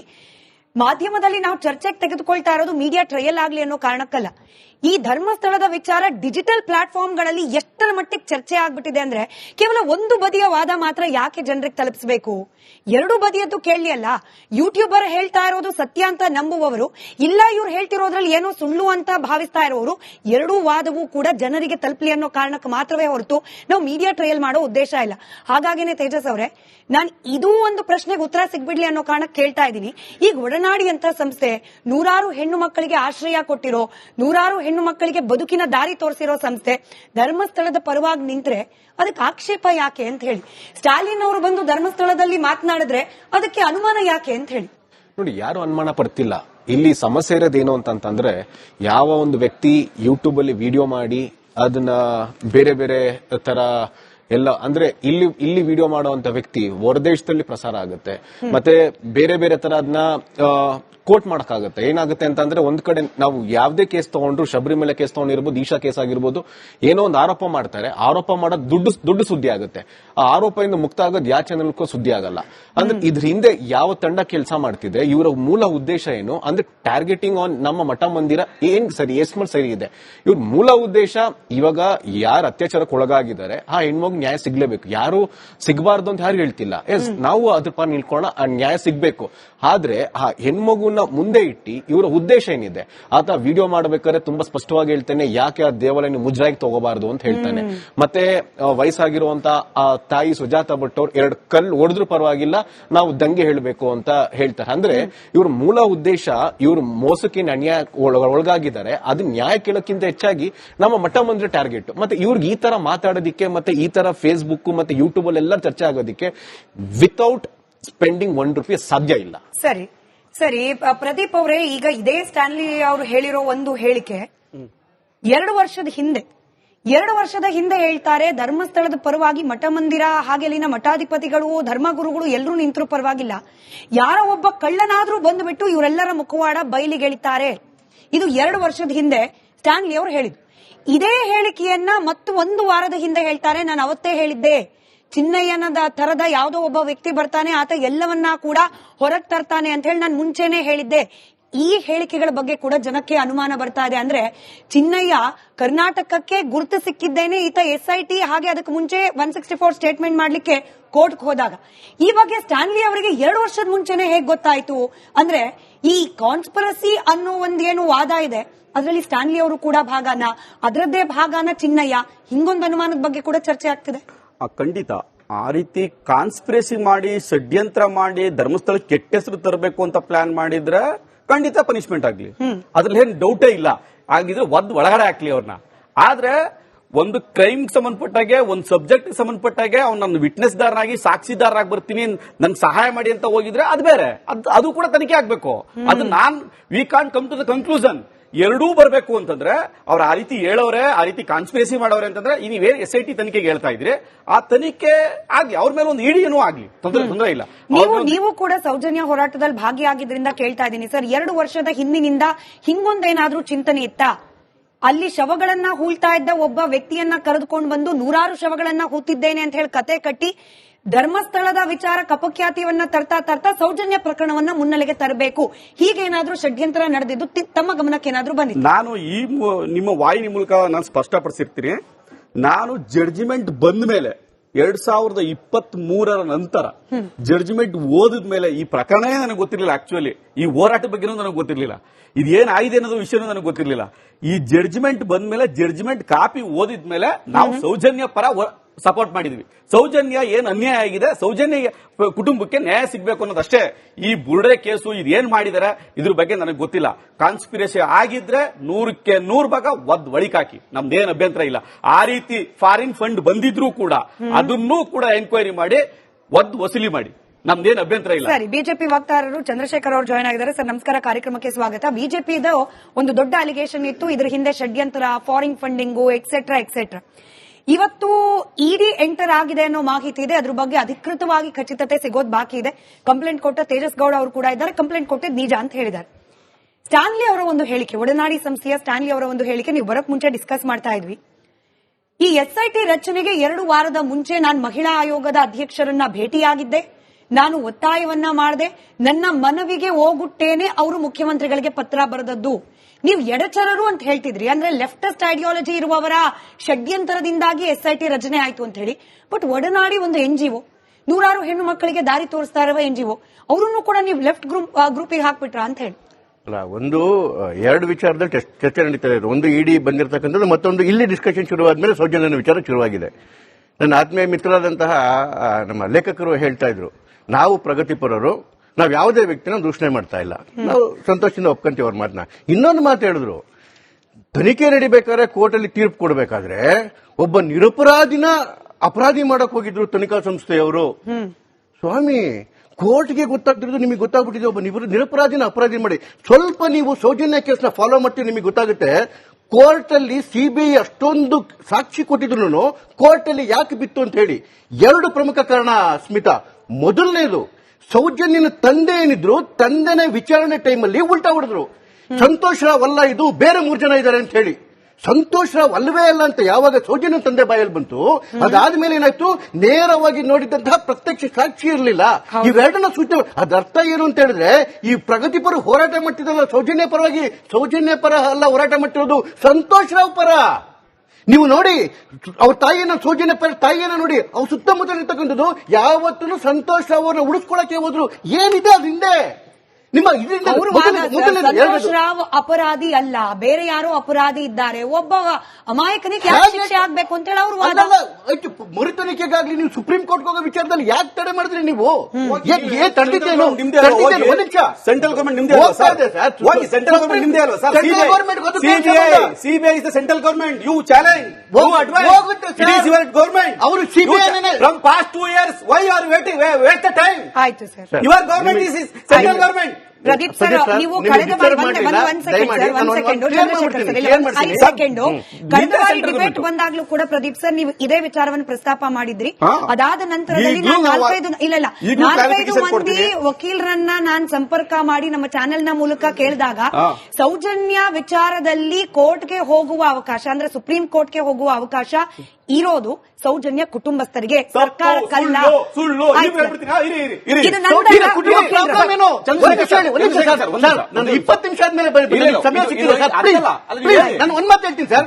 ಈಗ ಜಯಂತ್ ಹೇಳ್ತಾರೆ, ಮೇಡಮ್ ಜಯಂತ್ ಏನ್ ಹೇಳ್ತಾರೆ, ಇದು ಟಿವಿ ಒಳಗಡೆಗೆ ನಾನು ಕೂಲಿ ನಾಡಿ ಮಾಡಿ ನನ್ನ ಮಗನ ಓದಿಸ್ತಿದ್ದೆ ಅಂತ ಹೇಳ್ತಾರೆ. ಇವತ್ತು ಅವ್ರಿಗೆ ಲಕ್ಷಗಟ್ಟಲೆ ಫ್ಲೈಟ್ ಅಲ್ಲಿ ಓಡಾಡಕ್ಕೆ ದುಡ್ಡು ಸಿಗುತ್ತೆ, 40 ಲಕ್ಷದ ಗಾಣ ಮಾಡೋಕ್ಕೆ ದುಡ್ಡು ಸಿಗುತ್ತೆ, ಬೆಂಗಳೂರು ಮನೆ ಮಾಡೋಕ್ಕೆ ದುಡ್ಡು ಸಿಗುತ್ತೆ. ಇಷ್ಟೆಲ್ಲ ದುಡ್ಡು ಸಿಕ್ಕಿರೋರಿಗೆ ಒಂದು ಸುಪ್ರೀಂ ಕೋರ್ಟ್ ಅಲ್ಲಿ ಅಪ್ಲಿಕೇಶನ್ ಹಾಕ್ಬೇಕು ಅಂತ ಹೇಳಿ ಇವ್ರು ಕುಸ್ಕೃಮ್ ಅನ್ನಿಸ್ತಲ್ಲ. ಯಾರನ್ನು ಉಳಿಸೋದಕ್ಕೋಸ್ಕರ ನೀವು ಸುಪ್ರೀಂ ಕೋರ್ಟ್ಗೆ ಹೋಗಲಿಲ್ಲ? ಮೊದಲನೇ ಪ್ರಶ್ನೆ. ಎರಡನೇದು ನಾನು ಉತ್ತರ ಕೊಟ್ಬಿಡ್ತೀನಿ ಪ್ರದೀಪ್, ಆಮೇಲೆ ಮಾತಾಡಿ. ಇಡಿ ಪ್ರಶ್ನೆಯನ್ನು ಹೇಳಿದ್ರಿ. ಇಡಿ ತನಿಖೆ ಒಳಗಡೆಗೆ ಅದು ಒಡನಾಡಿ ಇರ್ಲಿ, ಸಂವಾದ ಇರ್ಲಿ, ಇನ್ನು ಬಹಳಷ್ಟು ಜನ ಆಚೆ ಕಡೆಗೆ ಬರ್ತಾರೆ. ಇದಿನ್ನೂ ಶುರುವಾತಿದ್ದು. ಯಾಕೆಂತ ಹೇಳಿದ್ರೆ ಈಗ ಮೊಹಂತಿ ಅವರನ್ನು ಕ್ಲಾರಿಫೈ ಮಾಡಿದ್ದಾರೆ, ಬರುತ್ತೆ ಅಂತ ಹೇಳಿ ಅಂತಕ್ಕಂಥದ್ದು ಮಾಹಿತಿ ಇದೆ. ಹೋಮ್ ಮಿನಿಸ್ಟರ್ ಆ ವಿಷಯದಲ್ಲಿ ಬರಬಹುದು ಅಥವಾ ನಡೆಯಲಿ ಅಂತಕ್ಕಂಥ ಮಾತನ್ನು ಹೇಳ್ತಾರೆ. ವಿಷಯ ಏನು ಅಂತ ಹೇಳಿದ್ರೆ, ಯಾವ ಈ ಕಾನ್ಸ್ಪಿರಸಿ ಹಿಂದಗಡೆಗೆ ಹೆಂಗೆ ಈ ಪ್ರಗತಿಪರರು, ಅದ್ರ ಜೊತೆಗೆ ಈ ಮತಾಂತರವಾದಿಗಳು ಇವರೆಲ್ಲರೂ ಸೇರ್ಕೊಂಡು ಯಾಕೆ ಮಾಡುದು ಅಂತ ಅನುಮಾನಗಳು ಬರ್ತಾ ಇದೆ ಅಂತ ಹೇಳಿದ್ರೆ, ಮೊದಲನೇ ನೋಡಿ, ನಾವು ಸ್ಟಾರ್ಟಿಂಗ್ ಇದನ್ನ ಹೇಳ್ತಿದ್ವಿ, ಈ ಸೆಂದಿಲ್ ಏನಿದ್ದಾರೆ ಏನು ಕಾಂಗ್ರೆಸ್ನ MP ಸೇಂದಿಲ್ ಅವರ ಕುಟುಂಬದವರು, ಅವ್ರ ತಾಯಿ ಒಂದು NGO ನಡೆಸ್ತಾರೆ. ಆ NGOಗೆ ದೆಹಲಿಯ ಒಬ್ಬ ಪ್ರಮುಖರ ಅಕೌಂಟ್ ಇಂದ ಅಮೌಂಟ್ ಬಂದಿದೆ. ಆ ಪ್ರಮುಖನ ಅಕೌಂಟ್ಗೆ ಫಾರಿನ್ ಇಂದ ಹಣ ಬಂದಿರತಕ್ಕಂಥದ್ದು, ಇದು ಟ್ರೇಸ್ ಆಗಿರ್ತಕ್ಕಂಥದ್ದು. ಇಲ್ಲೇನು ಸೇಂದಿಲ್ ಅಕೌಂಟ್ ಇಂದ ಇದರಿಂದ ಸಮೀರ್ಗೆ ದುಡ್ಡು ಹೋಗುತ್ತೆ. ಒಂದ್ ನಿಮಿಷ ಮೇಡಮ್, ಆಮೇಲೆ ಇವರಿಗೆ ಮಟ್ಟಣ್ಣನವರಿಗೆ ದುಡ್ಡು ಹೋಗುತ್ತೆ. ಸಮೀರ್ಗೆ ದುಡ್ಡು ಹೋಗಿದ್ದೇನಾಗುತ್ತೆ, ಇವ್ರದ್ದು ವಿಡಿಯೋ ರಿಲೀಸ್ ಆಯ್ತಲ್ಲ, ಒಂದು ಯಾವ್ದು ಧರ್ಮಸ್ಥಳ ಬಗ್ಗೆ ವಿಡಿಯೋ ಮಾಡಿದ್ನಲ್ಲ, ಅದೇ ದಿವಸ ದ ಸೇಮ್ ಡೇ 500 ಜನ ಯೂಟ್ಯೂಬರ್ಸ್ಗೆ ಮತ್ತೆ ಈ ತರದಲ್ಲಿ ಯಾವ್ದು ಪೇಜ್ಗಳು ಬರ್ತದೆ, ಕಂಟೆಂಟ್ ಕ್ರಿಯೇಟರ್ಸ್ಗೆ ಅವತ್ತೇ ಹಣ ಪೇ ಆಗುತ್ತೆ. ಅದ್ರ ಅರ್ಥ ಕೇವಲ 2-3 ತಿಂಗಳ ಮುಂಚೆ ನನಗೆ 2-3 ತಿಂಗಳ ಮುಂಚೆ ಇದೇ ಸಮೀರ ಹೇಳಿದ, ನನ್ನ ಹತ್ರ ಏನೋ ಎಡಿಟಿಂಗ್ ಮಾಡಿಸೋ ದುಡ್ಡಿಲ್ಲ ಅಂತ ಹೇಳಿ, ಯಾವ್ದೋ ಆಪ್ ಕೀಪ್ ಮಾಡ್ಕೊಂಡಿದ್ದನು ಅಂತವನು ಆ ವಿಡಿಯೋನ 23 ನಿಮಿಷದ ವಿಡಿಯೋ ಮಾಡ್ತಾನೆ. ಎ ಮಾಡಿಸೋದಕ್ಕೆ ನಾನು ಒಬ್ಬ ಯೂಟ್ಯೂಬ್ ಕಂಟೆಂಟ್, ನನಗೆ ಗೊತ್ತು 5 ಸೆಕೆಂಡ್ ಮಾಡಿಸೋದಕ್ಕೆ ಲಕ್ಷಾಂತರ ಖರ್ಚಾಗುತ್ತೆ. ಅಂತದ್ದು 23 ನಿಮಿಷ ಮಾಡ್ತಾನೆ. ಅದಕ್ಕೆ ಅವ್ರು ಫಂಡ್ ಮಾಡಿದ್ರು. ಫಂಡ್ ಆಗ್ಲಿ ಬಿಡ್ಲಿ, ಆದ್ರೆ ಅವ್ನು ಹೇಳ್ತಾನೆ ಮಾನಿಟೈಸೇಷನ್ ಬೇಡ ನನಗೆ, ಎಲ್ಲರೂ ನೀವೆಲ್ಲ ಪ್ರಚಾರ ಮಾಡ್ಕೊಂಡೋಗಿದ್ದೆ ಅಂದ್ರೆ ಅಷ್ಟು ಕೋಟಿ ದುಡ್ಡುಗಳನ್ನ ಅವರಿಗೆ ತಂದು ಕೊಟ್ಟಿದ್ದಾರು. ಎಲ್ಲಿಂದ ಬಂತು? ಇದು ತನಿಖೆ ಆಗ್ಲೇಬೇಕು ತಾನೆ. ಇವಾಗ ಒಂದಷ್ಟು ಪಟ್ಟಿ ಕೊಟ್ರಿ, ಯಾರಿಂದ ಯಾರಿಗೆ ಹೆಂಗೆಲ್ಲ ವರ್ಗಾವಣೆ ಆಯ್ತು ಹಣ ಅಂತ ಹೇಳಿ. ಬಿಜೆಪಿಗರ ಬಳಿಯಲ್ಲಿ ಇಷ್ಟೆಲ್ಲ ಅಕ್ಯುರೇಟ್ ಡೀಟೇಲ್ಸ್ ಇದ್ರೆ sir, why are you not approaching NIA, why are you not approaching ED? ಅದನ್ನ ಕೇಳಿ ಸರ್. ಇವತ್ತು ಗೃಹ ಸಚಿವರಾದ ಪರಮೇಶ್ವರ್ ಅವರೇ ಹೇಳ್ಬಿಟ್ರು, ಬೀದಿ ಹೋರಾಟ ಮಾಡೋದ್ರಿಂದ, ಧರ್ಮಸ್ಥಳಕ್ಕೆ ರ್ಯಾಲಿ ಮಾಡೋದ್ರಿಂದ ಬಿಜೆಪಿ ಈ ಪ್ರಕರಣದಲ್ಲಿ ಏನ್ ಮಾಡ್ಲಿಕ್ಕೆ ಹೊರಟಿದೆ? ನ್ಯಾಯ ಬೀದಿಲಂತೂ ಸಿಗೋದಿಲ್ಲ. ನಿಮ್ಮ ಹತ್ರ ಸಾಕ್ಷ್ಯ ಇದ್ರೆ, ಷಡ್ಯಂತ್ರ ಅನ್ನೋದ್ರ ಬಗ್ಗೆ ನಿಮಗೆ ಖಚಿತ ಮಾಹಿತಿ ಇದ್ರೆ, ಕೇಂದ್ರದಲ್ಲಿ ನಿಮ್ದೇ ಸರ್ಕಾರ ಇದೆ, ಯಾಕೆ ಬೀದಿಲಿದ್ದೀರಿ? ಹೋಗಿ ಕೇಂದ್ರ ಸರ್ಕಾರದ ಬಳಿಯಲ್ಲಿ. ನೀವು ಹೋಗಿ ದೆಹಲಿ ಫ್ಲೈಟ್ ಹತ್ಕೊಂಡು, ಏನ್ ದೆಹಲಿ ಫ್ಲೈಟ್ ಕೇವಲ ಜಯಂತ್ ಅವರಿಗೆ ಮಾತ್ರ ಮೀಸಲಾಗಿದೆಯಾ? ನೀವು ಹೋಗಿ. ಷಡ್ಯಂತ್ರ ಅನ್ನೋದು ಕೇವಲ ನಮಗಷ್ಟೇ ಅನುಮಾನ ಅಲ್ಲ. SIT ರಚನೆ ಆದ್ಮೇಲೂ ವಿಧಾನಸೌಧ ಒಳಗಡೆ ನಿಂತ್ಕೊಂಡು floor of the house deputy chief minister ಹೇಳ್ತಾರೆ ಷಡ್ಯಂತ್ರ ಅಂತ. Right from the day one ನಮ್ ಸ್ಟ್ಯಾಂಡ್ ಏನಾಗಿತ್ತು, NIA ತನಿಖೆ ಕೊಡಿ. Right from the day one 2 ವಿಚಾರ, ಸೌಜನ್ಯಗೆ ನ್ಯಾಯ ಸಿಗಲೇಬೇಕು, ಇದಕ್ಕೆ NIA ತನಿಖೆ ಆಗ್ಲೇಬೇಕು, ಇವೆರಡೂ ನಮ್ ಸ್ಟ್ಯಾಂಡ್. CBI ರಿವಿಷನ್ ಪಿಟಿಷನ್ ಹಾಕಿದಾಗ ಮತ್ತೊಮ್ಮೆ ತನಿಖೆ ಆಗ್ಲಿ ಅಂತ ಹೇಳಿದ್ರೆ ಯಾರ ಸರ್ಕಾರ ಇದ್ದಿದ್ದು? ನಮ್ದೇ ಸರ್ಕಾರ ಇದ್ದಿದ್ದು. ಅಲ್ಲಿ ಆಗದೆ ಇದ್ದಾಗ ಸುಪ್ರೀಂ ಕೋರ್ಟ್ ಯಾರು ಹೋಗ್ಬೇಕು? ಆ ಫ್ಯಾಮಿಲಿ ಹೋಗ್ಬೇಕು. ಸರ್ಕಾರಕ್ಕೆ ಸ್ಪೆಷಲ್ ಇಂಟ್ರೆಸ್ಟ್ ಅಂತ ಬರೋದಿಲ್ವಾ? ಅದಕ್ಕೆ ಆ ಕುಟುಂಬದವ್ರು ಯಾಕೆ ಹೋಗ್ಲಿಲ್ಲ? ಇವತ್ತು ಬಿಜೆಪಿನೂ ಹೇಳ್ತಾ ಇದೆ, ನಾಳೆ ನೀವು ಸುಪ್ರೀಂ ಕೋರ್ಟ್ ಹೋಗಿ, ನಮ್ಮ ಅಧ್ಯಕ್ಷ ಹೇಳಿದ್ದಾರೆ ಅದು ಕಂಪ್ಲೀಟ್ ಇದನ್ನ ಖರ್ಚನ್ನು ನಾವೇ ಭರಿಸ್ತೀವಿ ಅಂತ ಹೇಳಿ. ಇವತ್ತು ಹೋಗ್ತಾರ? ಹೋಗಲ್ಲ. ಯಾಕೆ ಅಂತ ಹೇಳಿದ್ರೆ ಇವರು ಸೌಜನ್ಯ ಪರ ಹೋರಾಟಗಾರರಲ್ಲ, ಸಂತೋಷ್ ರಾವ್ ಪರವಾರದ ಹೋರಾಟಗಾರರು. NIAಗೂ ಹೋಗ್ಬೇಕು, ಇಡಿಗೂ ಹೋಗ್ಬೇಕು, CBIಗೂ ಹೋಗ್ಬೇಕು. ಬಿಜೆಪಿಯ ಸ್ಟ್ಯಾಂಡ್ ಏನು ಚಂದ್ರಶೇಖರ್? ಸೌಜನ್ಯಗೆ ನ್ಯಾಯ ಸಿಗಲೇಬೇಕು, 100% ನ್ಯಾಯ ಸಿಗಲೇಬೇಕು. ನಾನು ನೀವು ಲೇಟ್ ಆಗಿ ಬಂದ್ರಿ ಅನ್ನೋ ಕಾರಣಕ್ಕೆ ಚಂದ್ರಶೇಖರ್ ಅವರಿಗೆ ಇನ್ನೊಂದು ಪ್ರಶ್ನೆ ತಗೊಂಡು ಮಿಕ್ಕಿದವರಿಗೆ ಬರ್ತೀನಿ ನಿಮ್ಮ ಅನುಮತಿಯೊಂದಿಗೆ. ಚಂದ್ರಶೇಖರ್ ಸರ್, ನಿನ್ನೆವರೆಗೂ ಬಿಜೆಪಿಯ ಬಾಯಲ್ಲಿ ಯಾವಾಗ ಅಲ್ಲೊಂದು ಬೃಹತ್ ಸಮಾವೇಶ ಮಾಡಿ ನಿಮ್ಮೆಲ್ಲ ನಾಯಕರು ಭಾಷಣ ಮಾಡಿದ್ರು, ಅಲ್ಲಿವರೆಗೂ ಅಕ್ವಿಟಲ್ ಕಮಿಟಿ ಅನ್ನೋ ಒಂದೇ ಒಂದು ಪದ ಬಿಜೆಪಿಗರ ಬಾಯಲ್ಲಿ ಬಂದೇ ಇರಲಿಲ್ಲ ಸರ್. ಇಡೀ ಸೌಜನ್ಯ ಪ್ರಕರಣ ಮತ್ತೊಮ್ಮೆ ಶುರು ಆಗಬೇಕು ಅಂದ್ರೆ ಈ ಅಕ್ವಿಟಲ್ ಕಮಿಟಿ ರಚನೆ ಆಗಬೇಕು ಕೋರ್ಟ್ನ ಆದೇಶದ ಪ್ರಕಾರ. ನಿನ್ನೆವರೆಗೂ ಬಿಜೆಪಿಗರಿಗೆ ಇದ್ರ ಬಗ್ಗೆ ಗೊತ್ತೇ ಆಗ್ಲಿಲ್ವಾ? 2023 ಬಂದಿದ್ದ ತೀರ್ಪು, ಅಲ್ಲಿಂದ ಇಲ್ಲಿವರೆಗೂ ಎಷ್ಟೆಲ್ಲ ಸಮಯ ಆಗೋಯ್ತು, ಇದ್ರ ಬಗ್ಗೆ ಯಾಕೆ ಮಾತಾಡ್ತಿಲ್ಲ? ಒಂದು ಮೊದಲೇನಾಯ್ತು, ಸೌಜನ್ಯ ಕೇಸಲ್ಲಿ 11ರಿಂದ ಏನಾಯ್ತು, ಫಸ್ಟ್ ಪೊಲೀಸ್ ಇನ್ವೆಸ್ಟಿಗೇಷನ್ ನಡೀತು, ಅದಾದ್ಮೇಲೆ CID ಇನ್ವೆಸ್ಟಿಗೇಷನ್ ನಡೀತು, ಅದಾದ್ಮೇಲೆ CBI ಇನ್ವೆಸ್ಟಿಗೇಷನ್ ನಡೀತು, CBI ನಲ್ಲಿ ಒಂದಷ್ಟು ಫೈಂಡಿಂಗ್ ಬಂತು, ಅದಾದ್ಮೇಲೆ ಹೈಕೋರ್ಟ್ಗೆ ಹೋಯ್ತು, ಹೈಕೋರ್ಟ್ ಇಂದ ತೀರ್ಪು ಬಂತು, ಮತ್ತೆ ಅದಾದ್ಮೇಲೆ ರಿವ್ಯೂ ಪಿಟಿಷನ್ ಹೋಯ್ತು, ಅದಕ್ಕೂ ತೀರ್ಪು ಬಂತು, ಅದಾದ್ಮೇಲೆ ಇದಕ್ಕೆ ಮತ್ತೆ ನಾವು ತಗೊಳ್ಳೋದಿಲ್ಲ ಅಂತ ಹೈಕೋರ್ಟ್ ಹೇಳ್ತು. ಯಾವ ರಾಜ್ಯ ಸರ್ಕಾರಕ್ಕೆ, ಯಾವ ಪಕ್ಷಕ್ಕೆ ಬೇರೆ ಆಪ್ಷನ್ ಇದೆ? ಸುಪ್ರೀಂ ಕೋರ್ಟ್ಗೆ ಹೋಗ್ಬೇಕಾಗಿದ್ದವ್ರು ಯಾರು? ಆ ಕುಟುಂಬದವ್ರು ಹೋಗ್ಬೋದು. ಕುಟುಂಬದವ್ರು ಆಗ್ಲೇ ಇದನ್ನೇ ಚೇಂಜ್ ಮಾಡಿದ್ರು. ಸೌಜನ್ಯಕ್ಕೆ ನ್ಯಾಯ ಸಿಗಬಾರ್ದು ಅಂತ ಯಾರಾದ್ರೂ ಮಾತಾಡಿದೀವಾ? ರೈಟ್ ಫ್ರಮ್ ದ ಡೇ ನಮ್ದು ಅದೇನೆ, ಸೌಜನ್ಯಕ್ಕೆ ಹೋಗ್ಬೇಕು ಅನ್ನೋದು ಪ್ರದೀಪ್ ಅವ್ರ ವಾದ. ಹೋಗ್ಲಿ, ಈಗ ಸರ್ಕಾರ ಹೋಗ್ಲಿ ಬಿಡಿ. ಹಾಗಾದ್ರೆ ಸೌಜನ್ಯ ಪರ ಸಿರ್ಬೇಕು ಅಂತ ಹೇಳಿದ್ರೆ ಸೌಜನ್ಯ ಪರ ಹೋರಾಟಗಾರರು ಹೋಗ್ತಿಲ್ಲ, ಇವ್ರು ಯಾರು ಎಡಚರರು ಹೋಗ್ತಿಲ್ಲ, ಪ್ರಗತಿಪರರು ಹೋಗ್ತಿಲ್ಲ, ಮುತ್ತಣ್ಣನೂ ಹೋಗ್ತಿಲ್ಲ, ಬಟ್ಟಣ್ಣನೂ ಹೋಗ್ತಿಲ್ಲ, ಆ ಅಣ್ಣನೂ ಇಲ್ಲ, ಈ ಅಣ್ಣನೂ ಇಲ್ಲ, ಎಲ್ಲ ದುಡ್ಡಿಟ್ಕೊಂಡು ಆರಾಮಾಗಿ ಸುಖವಾಗಿದ್ದಾರೆ. ಸಂತೋಷ್ ರಾವ್ ಪರವಾಗಿ ಇವರೆಲ್ಲ ಹೋರಾಟಗಳು ಹೋಗ್ತಾ ಇದ್ದಾವೆ. ಇವತ್ತು as A BJP spokes person ಹೇಳ್ತಾ ಇದ್ದಾರೆ, ನಮ್ಮ ರಾಜ್ಯಾಧ್ಯಕ್ಷರು ಬಹಳ ಚೆನ್ನಾಗಿ ಹೇಳ್ತಾ ಇದ್ದಾರೆ. ಸಂತೋಷ್ ರಾವ್ ಪರವಾಗಿ ಯಾಕೆ ನಿಲ್ತಾರೆ? ಅದೇ ಆಗಿದ್ದಲ್ಲ, ಅವ್ರ ತಂದೆ ಮೊದಲನೇದು ಅವ್ರ ತಂದೆ ಹೈಕೋರ್ಟ್ ಅಲ್ಲೇ ವಿಚಾರಣೆ ನಡೀಬೇಕಾದ್ರೆ ಏನ್ ಹೇಳಿದ್ರು, ಸಂತೋಷ್ ರಾವ್ ಅಪರಾಧಿ ಅಲ್ಲ, ಹಾಗಾಗಿ ಅವನ ಮೇಲೆ ನಮ್ಗೆ ಅನುಮಾನ ಇಲ್ಲ, ಅವನ ಅಪರಾಧಿ ಅಲ್ಲ. ಇನ್ನು 3 ಜನ ಹೇಗ್ರಿ ಗೊತ್ತಾಯ್ತು? ಯಾಕೆ ಗೊತ್ತಾಯ್ತು ಅವ್ರಿಗೆ? ಅದಾದ್ಮೇಲೆ ಅವ್ರ ತಾಯಿನೂ ಕೂಡ ಸಂತೋಷ್ ರಾವ್ ವಿರುದ್ಧವಾಗಿ ಇದಕ್ಕೆ ಕಂಪ್ಲೇಂಟ್ ಕೊಡೋದಕ್ಕೆ ಇಲ್ಲಿವರೆಗೂ ಹೋಗಿಲ್ಲ. ಸುಪ್ರೀಂ ಕೋರ್ಟ್ ಅವ್ರಿಗೂ ಯಾಕೆ ಹೋಗಿಲ್ಲ ಅಂತ ಹೇಳಿದ್ರೆ, ಹೋದ್ರೆ ಸಿಗಾಕೊಳ್ಳೋದು ಒಂದು, ನಾವು ತೀರಾ ಆಚೆ ಕಡೆ ಡಿಸ್ಕ್ಲೋಸ್ ಮಾಡ್ತಾ ಇದ್ರು ಯಾರು ತಪ್ಪಿತಸ್ಥ ಅಂತೇಳಿ ಇವತ್ತು ಸಮಾಜಕ್ಕೂ ಗೊತ್ತಿದೆ, ತನಿಖಾಧಿಕಾರಿಗಳಿಗೂ ಗೊತ್ತಿದೆ. ಈ ಸಮಾಜನೇ 2 ಭಾಗ ಆಗೋಗ್ಬಿಟ್ಟಿದೆಯಲ್ಲ ಚಂದ್ರಶೇಖರ್ ಸರ್, ದುರಂತ ಅದಲ್ವಾ? ಒಂದು ಭಾಗದ ಸಮಾಜ ನಂಬ್ತಾ ಇದೆ, ಇಲ್ಲ ಧರ್ಮಸ್ಥಳದ ಪ್ರಭಾವಿಗಳ ಹೆಸರೇನು ಬೇಕು ಅಂತ ತರ್ತಿದ್ದಾರೆ, ಅವ್ರ ಪಾತ್ರ ಇಲ್ಲ ಅಂತ. ಯೂಟ್ಯೂಬ್ ನೋಡುವ ಇನ್ನೊಂದು ಸಮಾಜದ ಭಾಗ ಇದೆಯಲ್ಲ, ಅದು ಹೇಳ್ತಾ ಇದೆ ಇಲ್ಲ, ಇಲ್ಲಿ ಪ್ರಭಾವಿಗಳ ಪ್ರಭಾವಕ್ಕೊಳಗಾಗಿ ಇಡೀ ಪ್ರಕರಣವನ್ನೇ ಕುಲ್ಗೆಡಿಸಲಾಗಿದೆ ಅಂತ ಹೇಳಿ. ಯಾವ ಸಮಾಜನ ಅಡ್ರೆಸ್ ಮಾಡ್ತಿದ್ದೀರಿ? ಏನಿವೆ ಬರ್ತೀನಿ. ಹರಿರಾಮ್ ಸರ್, ನೀವಾಗ್ಲೇ ಹೇಳ್ತಿದ್ರಿ ನೋಡಿ, ಯಾವ ವ್ಯಕ್ತಿಯ ಹೆಸರನ್ನು ತೆಗೆದುಕೊಳ್ಳಿಲ್ಲ, ಕೇವಲ ಸೌಜನ್ಯ ನ್ಯಾಯಕ್ಕೋಸ್ಕರವೇ ನಮ್ಮ ಹೋರಾಟ ಅಂತ ಹೇಳಿ. ಆದ್ರೆ ಇದೇ ಪ್ರಕರಣದಲ್ಲಿ ವಸಂತ್ ಕಿಳಿಯಾರ್ ಅವರು ಹೇಳ್ತಾರೆ, ಅವ್ರು ಸಂದರ್ಶನ ಮಾಡ್ಲಿಕ್ಕೆ ಹೋದ ಸಂದರ್ಭದಲ್ಲಿ ಕೇಳಿಸ್ಕೊಂಡ ಮಾತು, ಇದೇ ಸ್ಟ್ಯಾನ್ಲಿ ಅವರು, ಒಡನಾಡಿ ಸಂಸ್ಥೆಯವರು, ಹಂದಿಗೆ ಹೊಡೆದಂಗೆ ಹೊಡೆದಾಕಬೇಕು ಅಂತ ಹೇಳಿ ಧರ್ಮಸ್ಥಳದ ಪ್ರಭಾವಿಗಳ ಬಗ್ಗೆ ಮಾತನಾಡಿದ್ರು ಅಂತ ಹೇಳಿ. ಈ ತರದ ಮಾತುಗಳು ಬಂದಾಗ, ಅದರಲ್ಲೂ ಹೋರಾಟಗಾರರ ಬೆಂಬಲಕ್ಕೆ ನಿಂತ ಸಂಸ್ಥೆಗಳ ಬಾಯಿಂದ ಈ ತರದ ಮಾತುಗಳು ಬಂದಾಗ ಹೋರಾಟದ ಉದ್ದೇಶದ ಬಗ್ಗೆ ಪ್ರಶ್ನೆ ಎದ್ದೇ ಬೀಳುತ್ತೆ. ಈಗ ಒಂದು ಬಹಳ ಸ್ಪಷ್ಟವಾಗಿ ನಾವು ಅರ್ಥ ಮಾಡ್ಕೋಬೇಕಾಗಿರೋದು, ನೀವು ಕೇವಲ ಒಂದು ಸೌಜನ್ಯ ಪರವಾಗಿರ್ತಕ್ಕಂಥವ್ರ ವಿರುದ್ಧ ನಿಂತಿರೋರ್ನ ಅಥವಾ ಸೌಜನ್ಯ ಪರವಾಗಿರ್ತಕ್ಕಂಥವ್ರನ್ನ ಎರಡು ಒಂದೇ ಗುಂಪು ಅಂತ ಭಾವಿಸಬಾರದು, ಅಥವಾ ಎರಡು ಗುಂಪುಗಳಂತ ಭಾವಿಸಬಾರದು. ನೀವು ಹೇಳದಂಗೆ ಯಾರು ಇದನ್ನ ವಿರೋಧ ಮಾಡ್ತಾ ಇದ್ದಾರೆ ಅದರಲ್ಲೂ ಬಿಜೆಪಿ ಅವರಿದ್ದಾರೆ, ಬೇರೆ ಬೇರೆ ಬೇರೆ ಗುಂಪುಗಳಿದಾವೆ.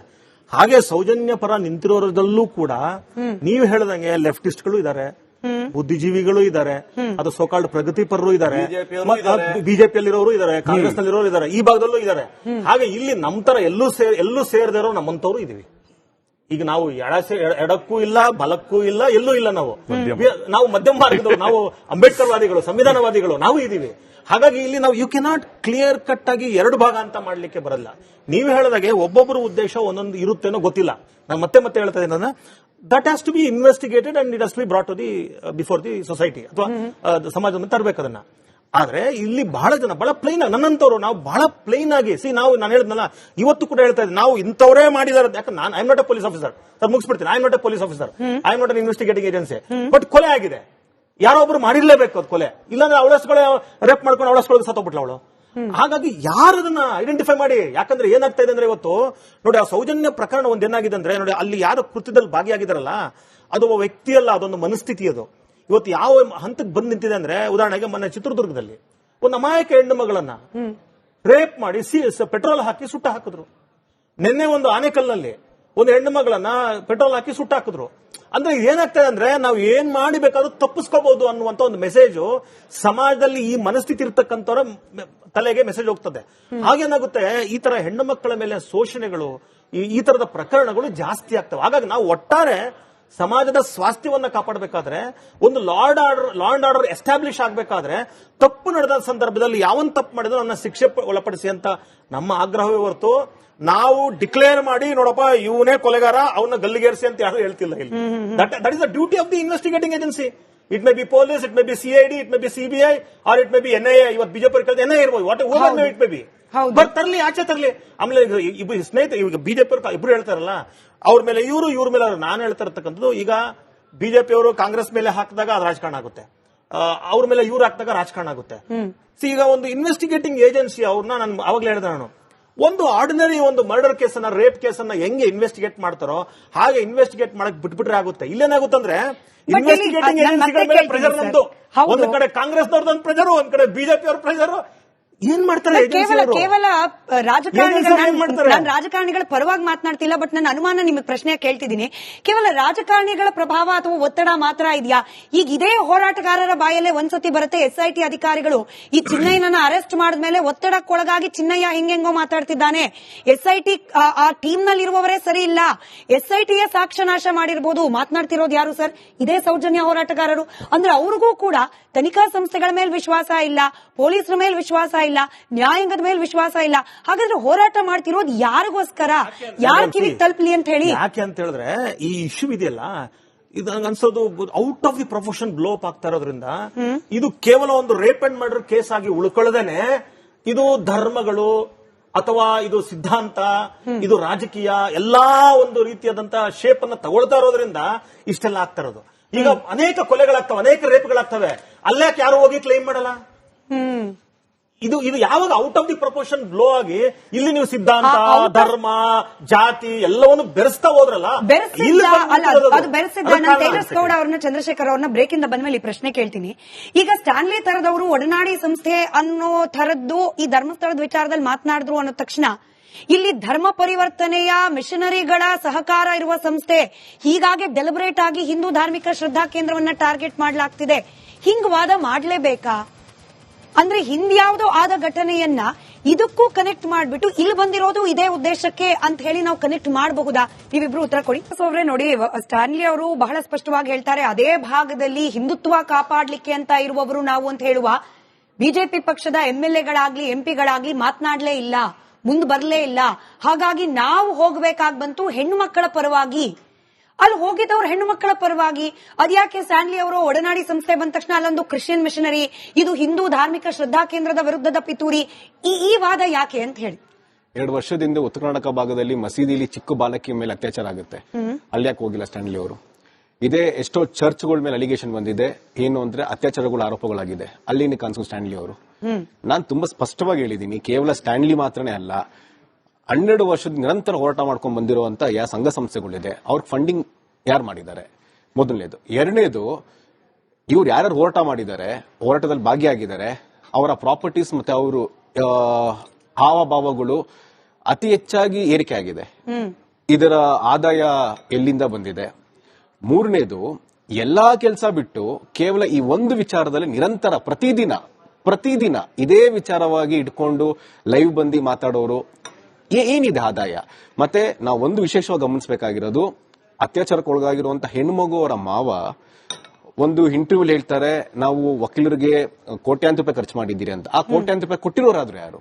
ಇದೆಲ್ಲ ಸಮಗ್ರವಾಗಿ ತನಿಖೆ ಆಗ್ಬೇಕಲ್ಲ.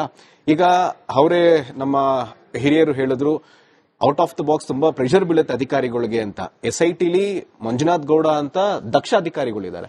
ಆ ಮಂಜುನಾಥ್ ಗೌಡ ಅಂತ ಅಧಿಕಾರಿ ನೇಮಕ ಆಗಿದ ತಕ್ಷಣ ಆತನ ಅಲಿಗೇಷನ್ ಮಾಡ್ತಾರೆ, ಯಾರು ರಚನೆ ಇಂತಿಂದ ಆಫೀಸರ್ಸ್ ಬೇಕು ಅಂದವರು ಮಂಜುನಾಥ್ ಗೌಡ ಅಂತ ಅಧಿಕಾರಿ ಅಲಿಗೇಷನ್ ಮಾಡ್ತಾರೆ. ಅಂದ್ರೆ ಇವರ ಉದ್ದೇಶ ತುಂಬಾ ಸ್ಪಷ್ಟವಾಗಿದೆ. ಇವ್ರಿಗೆ ಹೆಂಗ್ ಬೇಕೋ ಆ ತರದ ಹೋರಾಟ ತೀರ್ಪೆ ಕೊಡಬೇಕು. ಮತ್ತೆ ಪ್ರತಿ ಸತಿನೂ ಯಾವಾಗ SIT ತನಿಖೆ ಆಗ್ತಿದೆ, ತನಿಖೆ ಮಾಡಬೇಕಾದ್ರೆ ನಾನ್ ಸರ್ಕಾರಕ್ಕೆ ಒಂದ್ ಪ್ರಶ್ನೆ ಕೇಳಕ್ ಇಷ್ಟಪಡ್ತೀನಿ.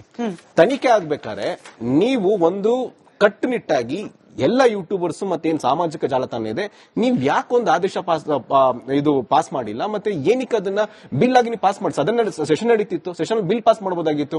ಈ ಯೂಟ್ಯೂಬ್ ಅಲ್ಲಿ SIT ಮೂಲಗಳಿಂದ ಇದೆಲ್ಲ ನಾವು ನಿರ್ದಾಕ್ಷಿಣ್ಯ ಕ್ರಮ ತಗೋತೀವಿ. ಮಾಡಿಸ್ಬಿಟ್ರೆ ನಮ್ಮ ಅಭಿವ್ಯಕ್ತಿ ಸ್ವಾತಂತ್ರ್ಯ ಕಡಿವಾಣ ಹಾಕ್ತಿದ್ದಾರೆ, ನಮಗೆ ಸಂವಿಧಾನವೇ ಹಾಕೊಟ್ಟಿದೆ ಮಾತನಾಡ್ಲಿಕ್ಕೆ, ನಮ್ಮ ಭಾವನೆಗಳನ್ನ ಹಂಚಿಕೊಳ್ಳಿಕ್ಕೆ ಕಡಿವಾಣ ಹಾಕ್ತಿದ್ದಾರೆ ಅಂತ ಕೂಡ ಹೇಳ್ತಾರೆ.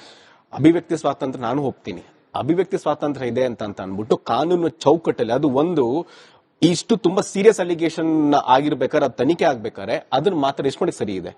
ಅಭಿವ್ಯಕ್ತಿ ಸ್ವಾತಂತ್ರ್ಯ ಇದೆ ಅಂತ ಅನ್ಬಿಟ್ಟು ಹೋದ್ವಾರ ತಾನೇ ನಮ್ಮ ಕಾನೂನು ಪಂಡಿತರು ಇದ್ದಾರೆ, ಒಂದು ಸುಪ್ರೀಂ ಕೋರ್ಟ್ ಒಂದು ಸ್ಟ್ಯಾಂಡ್ ಅಪ್ ಕಾಮಿಡಿ ವಿಚಾರದಲ್ಲಿ ಒಂದು ತುಂಬಾ ಸ್ಪಷ್ಟವಾಗಿ ಹೇಳಿದೆ, ನಿಮ್ಗೆ ಹೇಗ್ ಬೇಕೋ ಆಗ ಮಾತಾಡೋದಕ್ಕಾಗಲ್ಲ, ಈ ನೆಲದ ಕಾನೂನು ಮತ್ತೆ ಈ ಚೌಕಟ್ಟಿನಿಂದ ಅದನ್ನ ಗೌರವ ಕೊಡಬೇಕು ಅಂತ.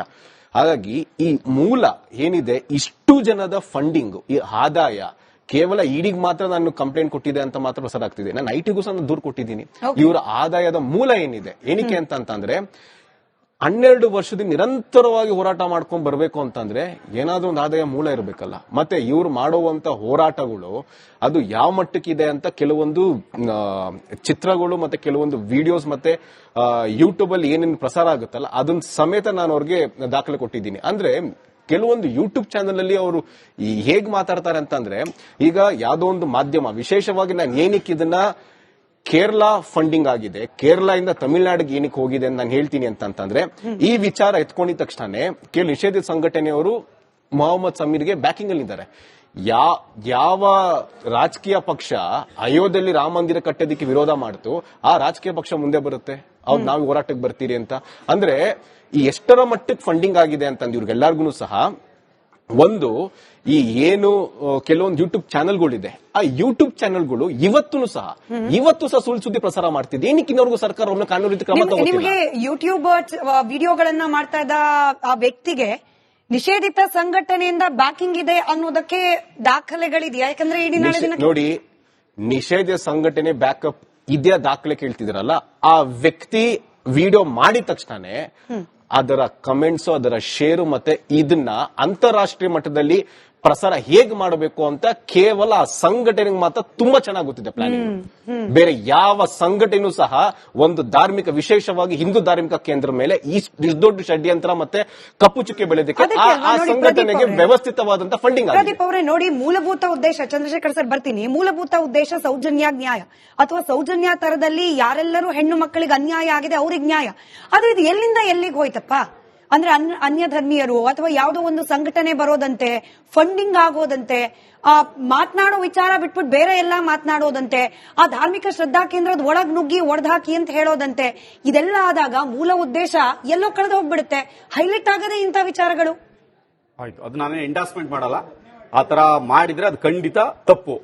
ಅದಕ್ಕಿಂತ ಮೊದಲು ನಾನು ಅವತ್ತು ಹೇಳ್ದೆ, ಈಗಲೂ ಹೇಳ್ತಾ ಇದ್ದೀನಿ, ನನ್ನ ಸ್ನೇಹಿತರು ವಕೀಲರಿದ್ದಾರೆ, ಇದು ಕ್ಲಾರಿಫಿಕೇಶನ್ ಆಗ್ಲಿ. ನೀವು ಪಬ್ಲಿಕ್ ಅಲ್ಲಿ ನಿಂತ್ಕೊಂಡು ಸೌಜನ್ಯ ಅವ್ರ ಕುಟುಂಬ ದಾರಿಲಿ ನಿಂತ್ಕೊಂಡು ರಸ್ತೆಯಲ್ಲಿ ನಿಂತ್ಕೊಂಡು ಗಲಾಟೆ ಮಾಡ್ತಾ ಇದ್ದಾರೆ. ಕೋರ್ಟ್ಗೆ ಹೋಗಕ್ ಯೋಗ್ಯತೆ ಇಲ್ಲ ಅಂತ ಎಲ್ಲಾ ಚಾನೆಲ್ಗಳು, ಎಲ್ಲಾ ಮಾಧ್ಯಮಗಳು, ಬಹುತೇಕ ಮಾಧ್ಯಮಗಳು ಬಹುತೇಕ ಮಾಧ್ಯಮಗಳು ಧರ್ಮಸ್ಥಳ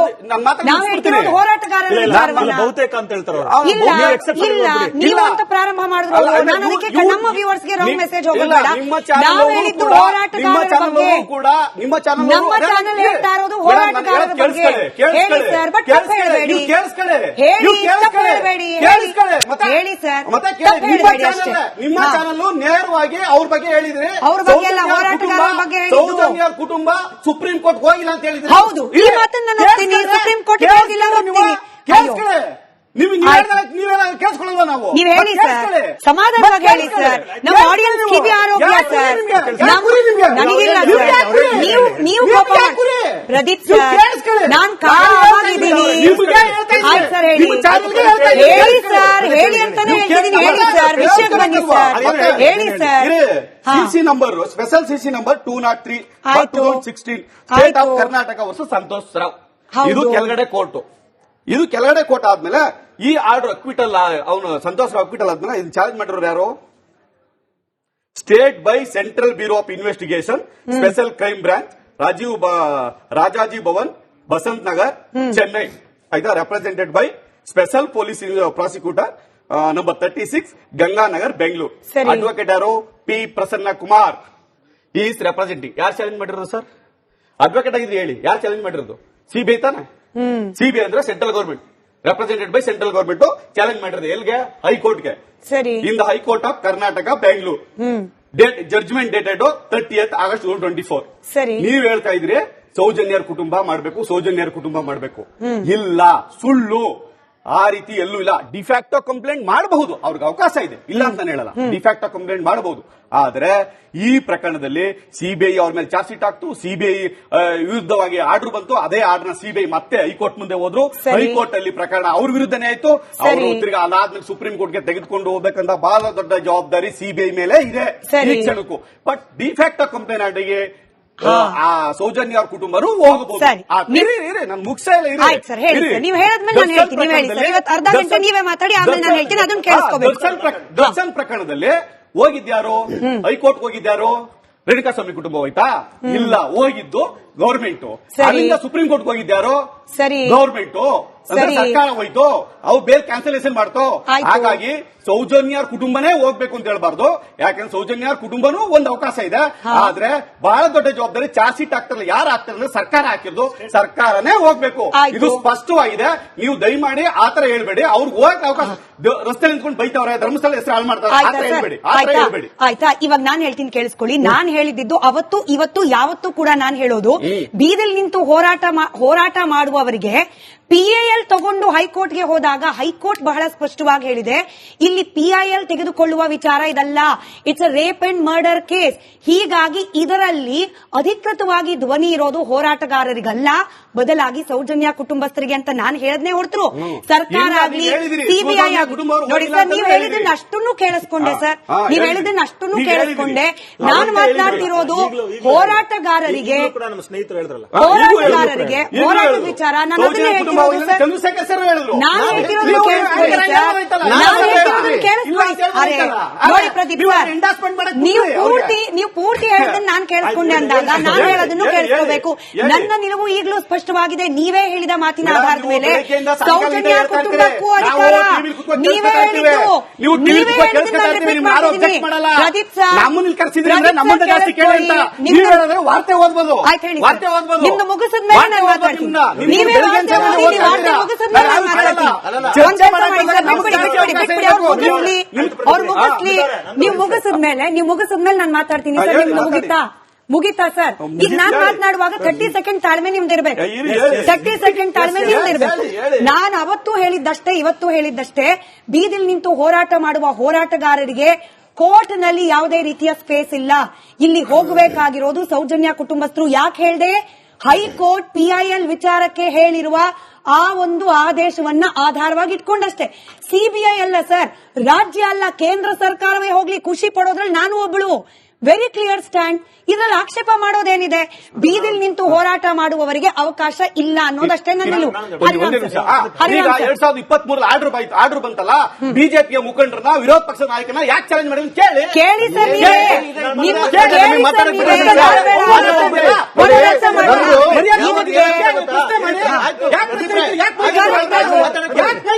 ಬಿಜೆಪಿಯವ್ರನ್ನ. ಬಿಜೆಪಿಗರಿಗೆ 4 ಪ್ರಶ್ನೆ ನಾನು ಉಲ್ಟಾನೆ ಕೇಳಿದೆ, ಅದನ್ನ ನೀವು ಕೇಳಿಸ್ಕೊಳ್ಳಿಲ್ಲ. ಒಂದು ಚಿಕ್ಕ ಬ್ರೇಕ್ ಹೋಗಿ ಬರಬೇಕು, ಒಂದು ಕಮರ್ಷಿಯಲ್ ಕಮಿಟ್ಮೆಂಟ್ ಬ್ರೇಕ್ ಹೋಗ್ಲೇಬೇಕು. ಬ್ರೇಕ್ ಇಂದ ಬಂದ್ಮೇಲೆ ಚಂದ್ರಶೇಖರ್ ಅವರು ಉತ್ತರ ಕೊಡ್ಲಿ, ಹರಿರಾಮ್ ಸರ್ ಕೂಡ ಉತ್ತರ ಮಾಡ್ಲಿ. ನಾನು ಬಿಜೆಪಿಗರಿಗೂ ಪ್ರಶ್ನೆ ಕೇಳಿದೆ, ಬೀದಿಲ್ ನಿಂತು ಹೋರಾಟ ಮಾಡೋದ್ರಿಂದ ನಿಮಗೂ ಏನ್ ಸಿಗಲ್ಲ ಅಂತ ಹೇಳಿ. ಪ್ರದೀಪ್ ಸರ್ ಕೇಳಿಸ್ಕೊಳ್ಳಿಲ್ಲ. ಇನ್ನೊಂದ್ಸತಿ ಅವ್ರ ಸಲುವಾಗಿ ಹೇಳಿದ್ದೀನಿ. ಈಗ ಸುಪ್ರೀಂ ಕೋರ್ಟ್ಗೆ ಯಾಕೆ ಹೋಗ್ತಿಲ್ಲ ಅನ್ನೋ ಪ್ರಶ್ನೆಗೆ ಉತ್ತರಿಸ್ತಾ ಇದ್ರು ಪ್ರದೀಪ್ ಅವರು. ಅದಕ್ಕೆ ಹರಿರಾಮ್ ಸರ್ ಆಡ್ ಮಾಡ್ತಾರೆ, ಅದಾದ್ಮೇಲೆ ಚಂದ್ರಶೇಖರ್ ಅವರು ಉತ್ತರ ಮಾಡ್ತಾರೆ. ಹರಿರಾಮ್ ಸರ್ ಅದಾದ್ಮೇಲೆ. ಸ್ಮಿತಾ ಅವರೇ, ಒಂದು ನಮ್ಮ ಸ್ನೇಹಿತರು ಪ್ರದೀಪ್ ಬಹಳ ಒಳ್ಳೆ ಪ್ರಶ್ನೆ ತೆಗೆದ್ರು. ಮತ್ತೆ ನಾನು ಕೂಡ ನೋಡ್ತಾ ಇದ್ದೀನಿ, ಪ್ರದೀಪ್ ಹೇಳ್ದಂಗೆ ಬಹುತೇಕ ಅನ್ನೋದಕ್ಕಿಂತ 99% of the media, main stream media ಏನಾಗ್ತದೆ ಅಂದ್ರೆ, ಇಲ್ಲಿ ನನಗೆ ಬಹಳ ದುರಂತ ಅನ್ಸೋದು. ಆ ಸೌಜನ್ಯ ಆ ಕುಟುಂಬ ಇದೆಯಲ್ಲ, ಪಾಪ ತಮ್ಮ ಹೆಣ್ಣು ಮಗಳನ್ನ ಕಳ್ಕೊಂಡಿದ್ದಾರೆ, ಮನೆಯ ಒಂದು ಹೆಣ್ಣು ಮಗಳನ್ನ ಕಳ್ಕೊಂಡಿದ್ದಾರೆ ಪಾಪ. ನಾವೆಲ್ಲರೂ ಕೂಡ ಅವ್ರ ಪರವಾಗಿ ನಿಲ್ಲುವ ಬದಲಾಗಿ ಒಬ್ಬ ವಿಕ್ಟಿಮ್ನ ನಾವು ಅಕ್ಯೂಸ್ಡ್ ಮಾಡೋದಿದೆಯಲ್ಲ, ಇದು ನನ್ಗನ್ಸುತ್ತೆ ಇದು ನಾಟ್ ಓನ್ಲಿ ಕ್ರೈಮ್, ಇದೊಂದು ಪಾಪ. ಇದು ಯಾಕೆ ಈ ಮಾತನ್ನು ಹೇಳ್ತಾ ಇದ್ದೀನಿ ಅಂದ್ರೆ, ನಾನೊಬ್ಬ ಅಡ್ವೊಕೇಟ್. ಕ್ರಿಮಿನಲ್ ಕೇಸ್ಗಳಲ್ಲಿ ಏನಾಗ್ತದೆ ಅಂತ ಹೇಳಿದ್ರೆ, ಅದು ಯಾವುದೇ ಕೇಸ್ ಆಗಿರಲಿ, ಒಂದು ಕ್ರಿಮಿನಲ್ ಕೇಸ್ ಆದಾಗ ವಿಕ್ಟಿಮ್ ಪರವಾಗಿ ಸ್ಟೇಟ್ ರೆಪ್ರೆಸೆಂಟ್ ಮಾಡುತ್ತೆ. ವಿಕ್ಟಿಮ್ ಪರವಾಗಿ ಸಿವಿಲ್ ಕೇಸ್ಗಳಲ್ಲಿ ಅವ್ರವ್ರ ಇಂಡಿವಿಜುವಲ್ ಆಗಿ ಮಾಡ್ಕೋತಾರೆ. ಬಟ್ ಕ್ರಿಮಿನಲ್ ಕೇಸಲ್ಲಿ ಯಾವತ್ತೂ ಕೂಡ ಅಷ್ಟೇ ಒಬ್ಬ ವಿಕ್ಟಿಮ್ ಪರವಾಗಿ ಸ್ಟೇಟ್ ರೆಪ್ರೆಸೆಂಟ್ ಮಾಡುತ್ತೆ, ಪಬ್ಲಿಕ್ ಪ್ರಾಸಿಕ್ಯೂಟರ್ ಅದಕ್ಕೆ ಏನೋ ರೆಪ್ರೆಸೆಂಟ್ ಮಾಡ್ತಾರೆ. ಹಾಗೆ ಈ ಪ್ರಕರಣದಲ್ಲಿ ಪ್ರದೀಪ್ ಅವರು ಹೇಳಿದಾಗ ಕೂಡ ನೀವು ಹೈಕೋರ್ಟ್ ವರೆಗೂ ಹೋಗಿದ್ದು ಸಿಬಿಐ. ಈಗ ಅಲ್ಲಿ ಹೈಕೋರ್ಟ್ ಅಲ್ಲಿ ಬಿದ್ದೋಗಿರೋದ್ರಿಂದ the same agency is suppose to go to the supreme court. ಅಂದ್ರೆ ಇಲ್ಲಿ ಮತ್ತೆ ಇನ್ನೊಂದು ಬಹಳ ಮುಖ್ಯವಾಗಿ, ಸುಪ್ರೀಂ ಕೋರ್ಟ್ ಬಿಟ್ಬಿಡ್ರಿ, ನೀವು ಹೈಕೋರ್ಟ್ ನಲ್ಲೇ ಒಂದು ಕೇಸನ್ನ ವಾದಿಸಬೇಕಾದ್ರೆ ಒಬ್ಬ ಸೀನಿಯರ್ ಕೌನ್ಸಿಲ್ಗೆ 3 ಲಕ್ಷದಿಂದ ಹಿಡಿದು 10 ಲಕ್ಷ ರೂಪಾಯಿವರೆಗೂ ಕೊಡಬೇಕು. ಒಂದು ಹಿಯರಿಂಗ್ ಹೇಳ್ತಾರೆ, ನಾನು ಹೇಳ್ತಾರೆ, ಒಂದು ಹಿಯರಿಂಗ್ಗೆ 2 ಲಕ್ಷದಿಂದ ಹಿಡಿದು 10 ಲಕ್ಷ ರೂಪಾಯಿವರೆಗೂ, depends on the advocate over engaging. ಇನ್ನು ಸುಪ್ರೀಂ ಕೋರ್ಟ್ ಹೋದ್ರೆ ನೀವು ಅದು 30, 40, 50 ಲಕ್ಷದವರೆಗೂ ಹೋಗುತ್ತೆ ಅದು. ಸೊ ಸೌಜನ್ಯ ಕುಟುಂಬ ಒಂದು ಯಾವುದೋ ಒಂದು ಸಣ್ಣ ಪಾಪ ಸಾಧಾರಣವಾದ ಮಿಡಲ್ ಕ್ಲಾಸ್ ಕುಟುಂಬ, Ken they afford this? Sir ಇಲ್ಲಿ ಆಮೇಲೆ ಈಗ ಅವ್ರ ಮೇಲೆ ಇದು ಅಲ್ಲಿಂದ ಬಂತು ದುಡ್ಡು. ಇಲ್ಲಿ ಒಂದು ತಿಳ್ಕೋಬೇಕು, ನಾವು ಅರ್ಥ ಮಾಡ್ಕೋಬೇಕು. ಎಷ್ಟೋ ಬಾಡಿ ರೌಡಿಗಳು ಕೊಲೆ ಆದಾಗ ಅವರಿಗೆ ಲಕ್ಷಾಂತರ ರೂಪಾಯಿ ಫಂಡಿಂಗ್ ಆಗಿದೆ. ಪಾಪ ಒಂದು ಅಮಾಯಕ ಯಾರೇ ಆಗ್ಲಿ ಸತ್ತಾಗ ನಾವು ಕೂಡ ಅವ್ರು ಬಹಳ ದುಸ್ಥಿತಿಯಲ್ಲಿ ಇದ್ದಾಗ ಹೋಗ್ಬಿಟ್ಟು ನಾವೇನೋ ಸಹಾಯ ಮಾಡ್ಬೇಕಂತ ಮಾಡಿರ್ಬೋದು, ಮನೆ ಕಟ್ಕೊಂಡಿರ್ಬೋದು, ಚೆನ್ನಾಗಿರ್ಬೋದು. ಅವು ವಿಕ್ಟಿಮ್ನ ಮತ್ತೆ ವಿಕ್ಟಿಮೈಸ್ ಮಾಡೋದು, ವಿಕ್ಟಿಮೈಸ್ ಜೊತೆಗೆ ಅವ್ರನ್ನ ಅವರೇ ಅಪರಾಧಿಗಳಂತ ಹೇಳೋದಿದೆಯಲ್ಲ, ಇದು ಬಹುಶಃ ಇದಕ್ಕಿಂತ ಈ ಅನುಮಾನಗಳಿಗೆ ಕಾರಣ ಏನಾಗುತ್ತೆ ಅಂದ್ರೆ ಸರ್, ಈಗ ತೇಜಸ್ ಗೌಡ ಅವರೇ ಮೆನ್ಷನ್ ಮಾಡ್ತಾ ಇದ್ದ ಹಾಗೆ ಬಹಳಷ್ಟು ಬಾರಿ ಚರ್ಚೆ ಆಗ್ತಾ ಇದ್ದ ಹಾಗೆ, ಸಂತೋಷ್ ರಾವನ್ನ ಖುಲಾಸೆ ಮಾಡ್ಲಿಕ್ಕೆ ನಾವು ಲಕ್ಷಾಂತರ ರೂಪಾಯಿ ಖರ್ಚು ಮಾಡಿದ್ದೇವೆ ಅಂತ ಹೇಳಿದ್ದು ಕೂಡ ಅದೇ ಸೌಜನ್ಯ ಕುಟುಂಬದ ಸದಸ್ಯರು. ತಪ್ಪು ಸರಿ ತರ್ಕ ನೀವ್ ಹೇಳ್ದಾಗೆ ಏನಾಗುತ್ತೆ ಗೊತ್ತಾ, ಸಹಜವಾಗಿ ಸಾಮಾನ್ಯವಾಗಿ ನಾವು ಮನುಷ್ಯರು ಹೇಗಿರ್ತೀವಂದ್ರೆ, ನಾವು ಬಳಸಲಿ ನೋಡಿರ್ತೀವಿ. ಹೆಂಗಂದ್ರೆ ಯಾವೊಬ್ಬ ರಾಜಕಾರಣಿ ಹೆಂಗೆ ಅಂದ್ರೆ, ನಾನು ನೋಡಿದೆ ಅವನು 50 ಕೋಟಿ ತಗೊಂಡೋದ, 10 ಕೋಟಿ ಒಂದು ಸೂಟ್ ಕೇಸಲ್ಲಿ ತಗೊಂಡೋದ ಅಂದ್ರೆ ನಮ್ಗೆ ಹೆಂಗಾಗಿದೆ ಅಂದ್ರೆ, 10 ಕೋಟಿ ಅಂದ್ರೆ ಎಷ್ಟು ವಾಲಿಮೆ ಗೊತ್ತಿಲ್ಲ ನಮ್ಗೆ. ಯಾವತ್ತು ದುಡ್ಡು ಈಗ ಒಂದು ಕೊಲೆನ 100 ಕೊಲೆ, ಒಂದು ಕೊಲೆಯಿಂದ 100 ಕೊಲೆ, ಅಲ್ಲಿಂದನೇ 100 ಕೊಲೆಗಳಾಗಿರೋದು ನಿಜ. 100 1000 ಅಂದ ತಕ್ಷಣ ಔಟ್ ಆಫ್ ದಿ ಪ್ರೊಪೋರ್ಷನ್ ಅದು. ಅದೇನಾಗುತ್ತೆ, 1000 ಪ್ರಕರಣಗಳು ಒಂದು ಪ್ರಕರಣ ಹೋಯ್ತು. ನೀವು ಅದನ್ನ ಈಗ 10 ಪ್ರಕರಣ ಪ್ರೂವ್ ಮಾಡಿದ್ರೆ ಒಳ್ಳೇದು, ಆದ್ರೆ ನೀವು 1000 ಅಂತೇಳಿ 10 ಪ್ರಕರಣ ಪತ್ತೆ ಹಚ್ಚಿದ್ರು ಅದು ಅದಕ್ಕೇನೆ ಹೇಳಿದ್ದು ಮೂಲ ಉದ್ದೇಶ 100% ಸರ್. ಚಂದ್ರಶೇಖರ್ ಅವರೇ, ನಾನು ಅವರೆಲ್ಲ ಮಾತಾಡಬೇಕಾದ್ರೆ ಸೈಲೆಂಟ್ ಆಗಿದ್ದೀನಿ, ದಯಮಾಡಿ ಅವಕಾಶ ಕೊಡಿ. ಪ್ರದೀಪ್ ಗೌಡ್ರೆ, ನಿಮ್ಗೂ ಸೇರ್ಸಿ ಹೇಳ್ತಾ ಇರೋದು, ಪ್ರದೀಪ್ ಗೌಡ್ರು ಎಷ್ಟು ಚೆನ್ನಾಗಿ ಇದನ್ನ ದಾರಿ ತಪ್ಪಿಸೋದು ಡಿಸ್ಕಷನ್ ಅಂತ ಹೇಳಿದ್ರೆ, ನೋಡಿ, ನೀವು ವಕಾಲತ್ತಾಗಿರೋ ಅಡ್ವೊಕೇಟ್ ನ ತಂದು ಕೂತ್ಕೊಂಡ್ರೆ ಅವ್ರ ಕರ್ತವ್ಯ ರೀ ಅದು. ಅವ್ರು ದಾರಿ ತಪ್ಪಿಸ್ಲೇಬೇಕು, ಕೋರ್ಟ್ಗೋರು ತಪ್ಪಿಸ್ಬೇಕು, ಇಲ್ಲಿ ತಪ್ಪಿಸ್ಬೇಕು. ನೋಡಿ ಈ ಕೇಸನ್ನು ಹೇಗೆ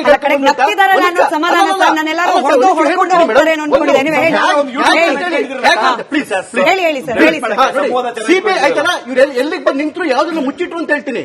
ಸಿಬಿಐ ಅಪೀಲ್ ಆಯ್ತಲ್ಲ ಮರು ತನಿಖೆಗೆ, ಅವಾಗ ಹೈಕೋರ್ಟ್ ಹೇಳ್ತು ಡೈರೆಕ್ಟ್ ಆಗಿ ರಿಜೆಕ್ಟ್ ಮಾಡ್ತು, ಇದನ್ನ ಯಾವುದೇ ಕಾರಣಕ್ಕೂ ಓಪನ್ ಮಾಡಕ್ ಆಗೋದಿಲ್ಲ ಅಂತ ಹೇಳಿ.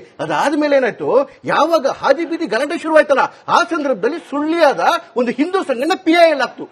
ಆಗ ಹೈಕೋರ್ಟ್ ಏನ್ ಹೇಳ್ತು, PIL ಹಾಕೋದಕ್ಕೆ ಯಾರಿಗೂ ಅಧಿಕಾರ ಇಲ್ಲ, ಕುಟುಂಬದವರೇ ಬಂದಾಕ್ಬೇಕು ಅಂತ ಹೇಳ್ತು. ಯಾವಾಗ ಕುಟುಂಬದ ಮೇಲೆ ವಿಪರೀತ ಪ್ರೆಷರ್ ಬರಕ್ ಶುರು ಮಾಡ್ತು, ಅವ್ರ ತಂದೆ ಹೈಕೋರ್ಟ್ಗೆ ಹೋದ್ರು. ಹೈಕೋರ್ಟ್ಗೆ ಹೋಗಿ ವಿಚಾರಣೆ ತನಿಖೆ ಮಾಡಿ ಅಂತ ಹೇಳಿದಾಗ ಹೈಕೋರ್ಟ್ ಏನ್ ಹೇಳ್ತು ಅಂತ ಹೇಳಿದ್ರೆ, ಕ್ಲಿಯರ್ ಆಗಿ ಕೇಳಿಸ್ಕೊಳ್ಳಿ ಮೇಡಮ್. ಹೈಕೋರ್ಟ್ ಹೇಳ್ತು ಚಾರ್ಜ್ ಶೀಟ್ ಅಲ್ಲಿ ಇರ್ತಕ್ಕಂಥ ಒಂದೇ ಒಂದು ಹೆಸರು ಸಂತೋಷ್ ರಾವ್. ನಾವು ತನಿಖೆ ಮತ್ತೆ ಶುರು ಮಾಡಬೇಕು, ವಿಚಾರಣೆ ಶುರು ಮಾಡಬೇಕು ಅಂದ್ರೂ ಸಂತೋಷ್ ರಾವ್ನ ಇಟ್ಕೊಂಡೇ ಶುರು ಮಾಡಬೇಕು ಅಂತ.